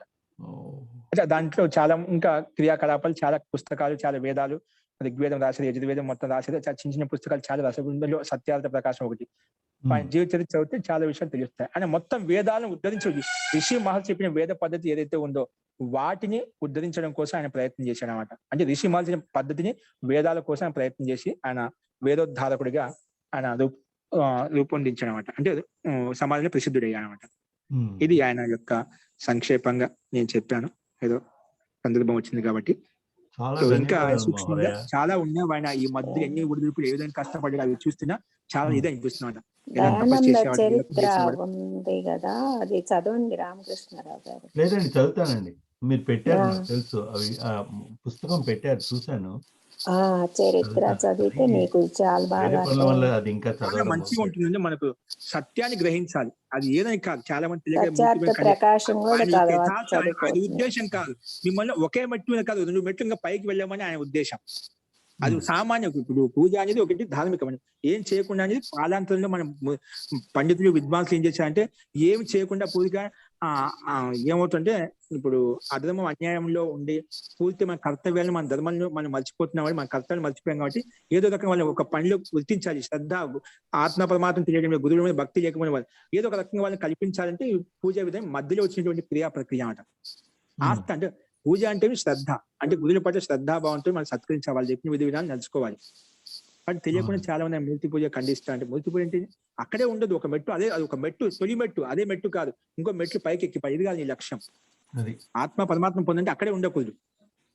అది ప్రారంభంలో నీకు అలవాటు కోసం చేసి ఒక పద్ధతి పూజ విధంగా ఉంటుంది. ఈ విధంగా శ్రద్ధ, నీకు వస్తువుల మీద శ్రద్ధ భక్తి లేనప్పుడు నీకు సకారాత్మక చేతనాత్మక ఆ పరమాత్మ శ్రద్ధ ఎలా కలుగుతుంది? కానీ జడ వస్తువుల మీద మనకు అభ్యాసం కోసం, శ్రద్ధ చూపించడం కోసం, మన శ్రద్ధ ఉత్పన్నం చేయడం కోసం, ధార్మికత ఉత్పన్నం చేయడం కోసం ఈ క్రియాకలాపాలన్నీ ఉంటాయన్నమాట. ఓకేనా? ఈ రకంగా యాక్చువల్ గా మీరు 3-4 సార్లు చెప్పారు ఈ గురించి కొంత, అందువల్ల మిమ్మల్ని మీకు బాగా తెలుసు కాబట్టి అడిగాను. చాలా చక్కగా చెప్పారు. నమో నమః. ఓకే అండి, అస్తు. అలా బాగా చెప్పారండి, చక్కగా చెప్పారండి, చాలా చక్కగా చెప్పారు. మీరు మీకు అందులో ప్రావీణ్యత ఉండడమే కాకుండా అందులో మీకు మనస్ఫూర్తిగా నచ్చిన వారు కాబట్టి చక్కగా చెప్పారనిపించింది. మనస్ఫూర్తి విద్య అనేది ఎవరి దగ్గర గ్రహించాలి. మనస్ఫూర్తి అని మనకు అందరూ మనకు మంచి చేసి సమాజం నిష్కాంభావ సేవ చేసా ఆయన యోగాభ్యాస అఖండ బ్రహ్మచారి ఆయన ఆత్మచూక చిన్నప్పుడు ఏదో మనసులో కలిగిన కోరిక కోసం ఆ శివుడిని పొందాలి, మృత్యు నా కూడా ఆ మృత్యు లోపల సాక్షాత్కారం చేసుకుని ఆ లక్ష్యం సిద్ధికి ఎంత ప్రయత్నం చేశాడని వాస్తవంగా అది మనం గమనించాలి. అది ప్రేరణాదాయకం. నిజంగా జీవన చరిత్ర అవుతుంది. ఆయన పడిన కష్టాలు మనకు అసలు ఏం కష్టాలు లేవు అసలు. అన్ని మనకు ఇప్పుడు అన్ని ఒలిచిపెట్టినట్టు ఉన్నాయన్నమాట సమాజంలో ఇప్పుడు. కానీ మనం ప్రయత్నం చేయడం లేదు. ఓకే అండి, ఇట్లా చాలా ఉండే చదివితే మీకు చాలా కొత్త కొత్త విషయాలు చూస్తే. అందుకే ఇదే కాదు స్వామి దయానంద సరస్వతి అని కాదు, చాలా మంది అట్లా యోగులు ఉండాలి. చాలా మంది భక్తులు శంకరాచార్యకి తీసుకోవచ్చు, ఇంకా వేరే ఆచార్యులు ఉన్నారు, చాలా మంది ఉన్నారన్నమాట ఆధ్యాత్మిక మార్గంలో ముందుకెళ్ళిన వాళ్ళు. వాటి మీద ఏదో ఒకటి ప్రేరణ ఖచ్చితంగా కలుగుతుంది. అందుకే ఋషి మహర్షుల యొక్క జీవిత చరిత్ర చదువుతున్నారు, మహాపురుషుల యొక్క జీవిత చరిత్ర చదువుతుండాలి, ఆధ్యాత్మిక గ్రంథం చదువుతున్నారు. మనలో సంస్కారాలు మనలో కూడా ఉన్నాయి, అవన్నీ ఉద్భుతం అవుతాయి, అంటే అవన్నీ జాగృతం అవుతాయి అన్నమాట. అలాంటి సంస్కారాలు అలవాటు చేసుకున్నామంటే అసలు నీకు రేయే పగులు అనేది కూడా కనిపించామంట, అంత పూర్తిగా లీనమైపోతుంది. అంత మనలో ఉండే సంస్కారం మొత్తం బయటికి వచ్చేస్తామంట. అంటే మనలో ఆస్థ శ్రద్ధ మనకు తెలుసుకొని జిజ్ఞాస కోరిక ఉత్పన్నం అవుతున్నామంట. అది ఎప్పుడు ఉందండి మహోదయ. అందువల్ల పుస్తకాలు చదువుతుంటాను చాలాను. కానీ ఈ దయానంద అందుకే ఒక సత్యార్థ ప్రకాశం అంటే సత్యం మొత్తం ఋషిని అనుసరించి వేదాలను అనుసరించి ఆయన మనకు మొట్టమొదటి వేదాలు ప్రమాణం కాబట్టి ఆ వేదాలకు అనుగుణంగా ఆయన కార్యం చేశామట. ఆయన చేసినంత పని నిజంగా వాస్తవం ఇప్పుడు ఎవరు చేయలేదండి అక్కడ. చేశారు, తర్వాత అంత వ్యక్తి ఎవరు ఆ రకంగా ముందుకు రాలేదన్నమాట. ఇప్పుడు వేదాలను చేయాలని చెప్పి ఎప్పుడు అంతకంటే ముందు మహీధరాచార్య సాయనాచార్య ఉన్నారు, కానీ తర్వాత ఎవరు రాలేదు. కానీ వాళ్ళు కూడా ఇప్పుడు కొన్ని సమాజంలో ఉండే పద్ధతులకు అనుసారంగా వాళ్ళు నడుచుకున్నారు. కానీ వీణ దాన్ని వ్యతిరేకించి కూడా సమాజ సత్య సిద్ధాన్ని స్థాపించాలనే ఉద్దేశంతో ఆయన పూర్తిగా ప్రయత్నం చేసి ఆయన శక్తి స్థాయిలో ఆయన ప్రయత్నం చేసింది అనమాట. మహాపురుషులు ప్రతి ఒక్కరు ఏదో ఒక వాళ్ళ శక్తి స్థాయిని బట్టి అందరూ పని చేశారు. చాలా మంది ఒకదని కాదు, అందరూ పనిచేసిన వాళ్ళే.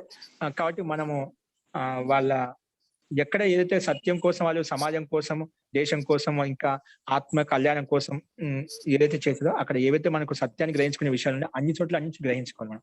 ఇక్కడ అక్కడేం కాదు, సత్య సిద్ధాంతం ఎక్కడ ఉన్నా మనకు మన ఆత్మ కళ్యాణం కోసం ఏదైతే మనం చేయాలో అన్ని గ్రహించుకోవాలి. ప్రతి ఒక్కరిలో ఒక గుణం ఉంటుందండి, అందరిలో ఒకరిలో అన్ని ఉండవు, ఒకరిలో ఒక గుణం ఉంటుంది. అన్ని చోట్ల ఆస్వాదించుకోవాలి.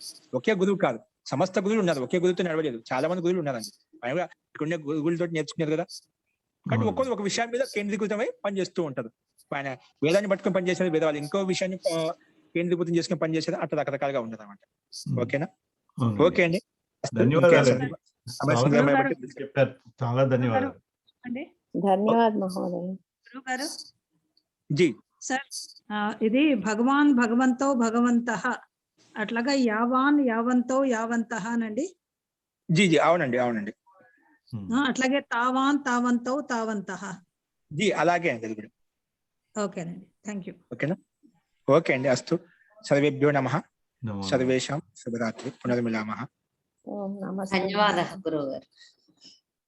ధన్యవాదాలు.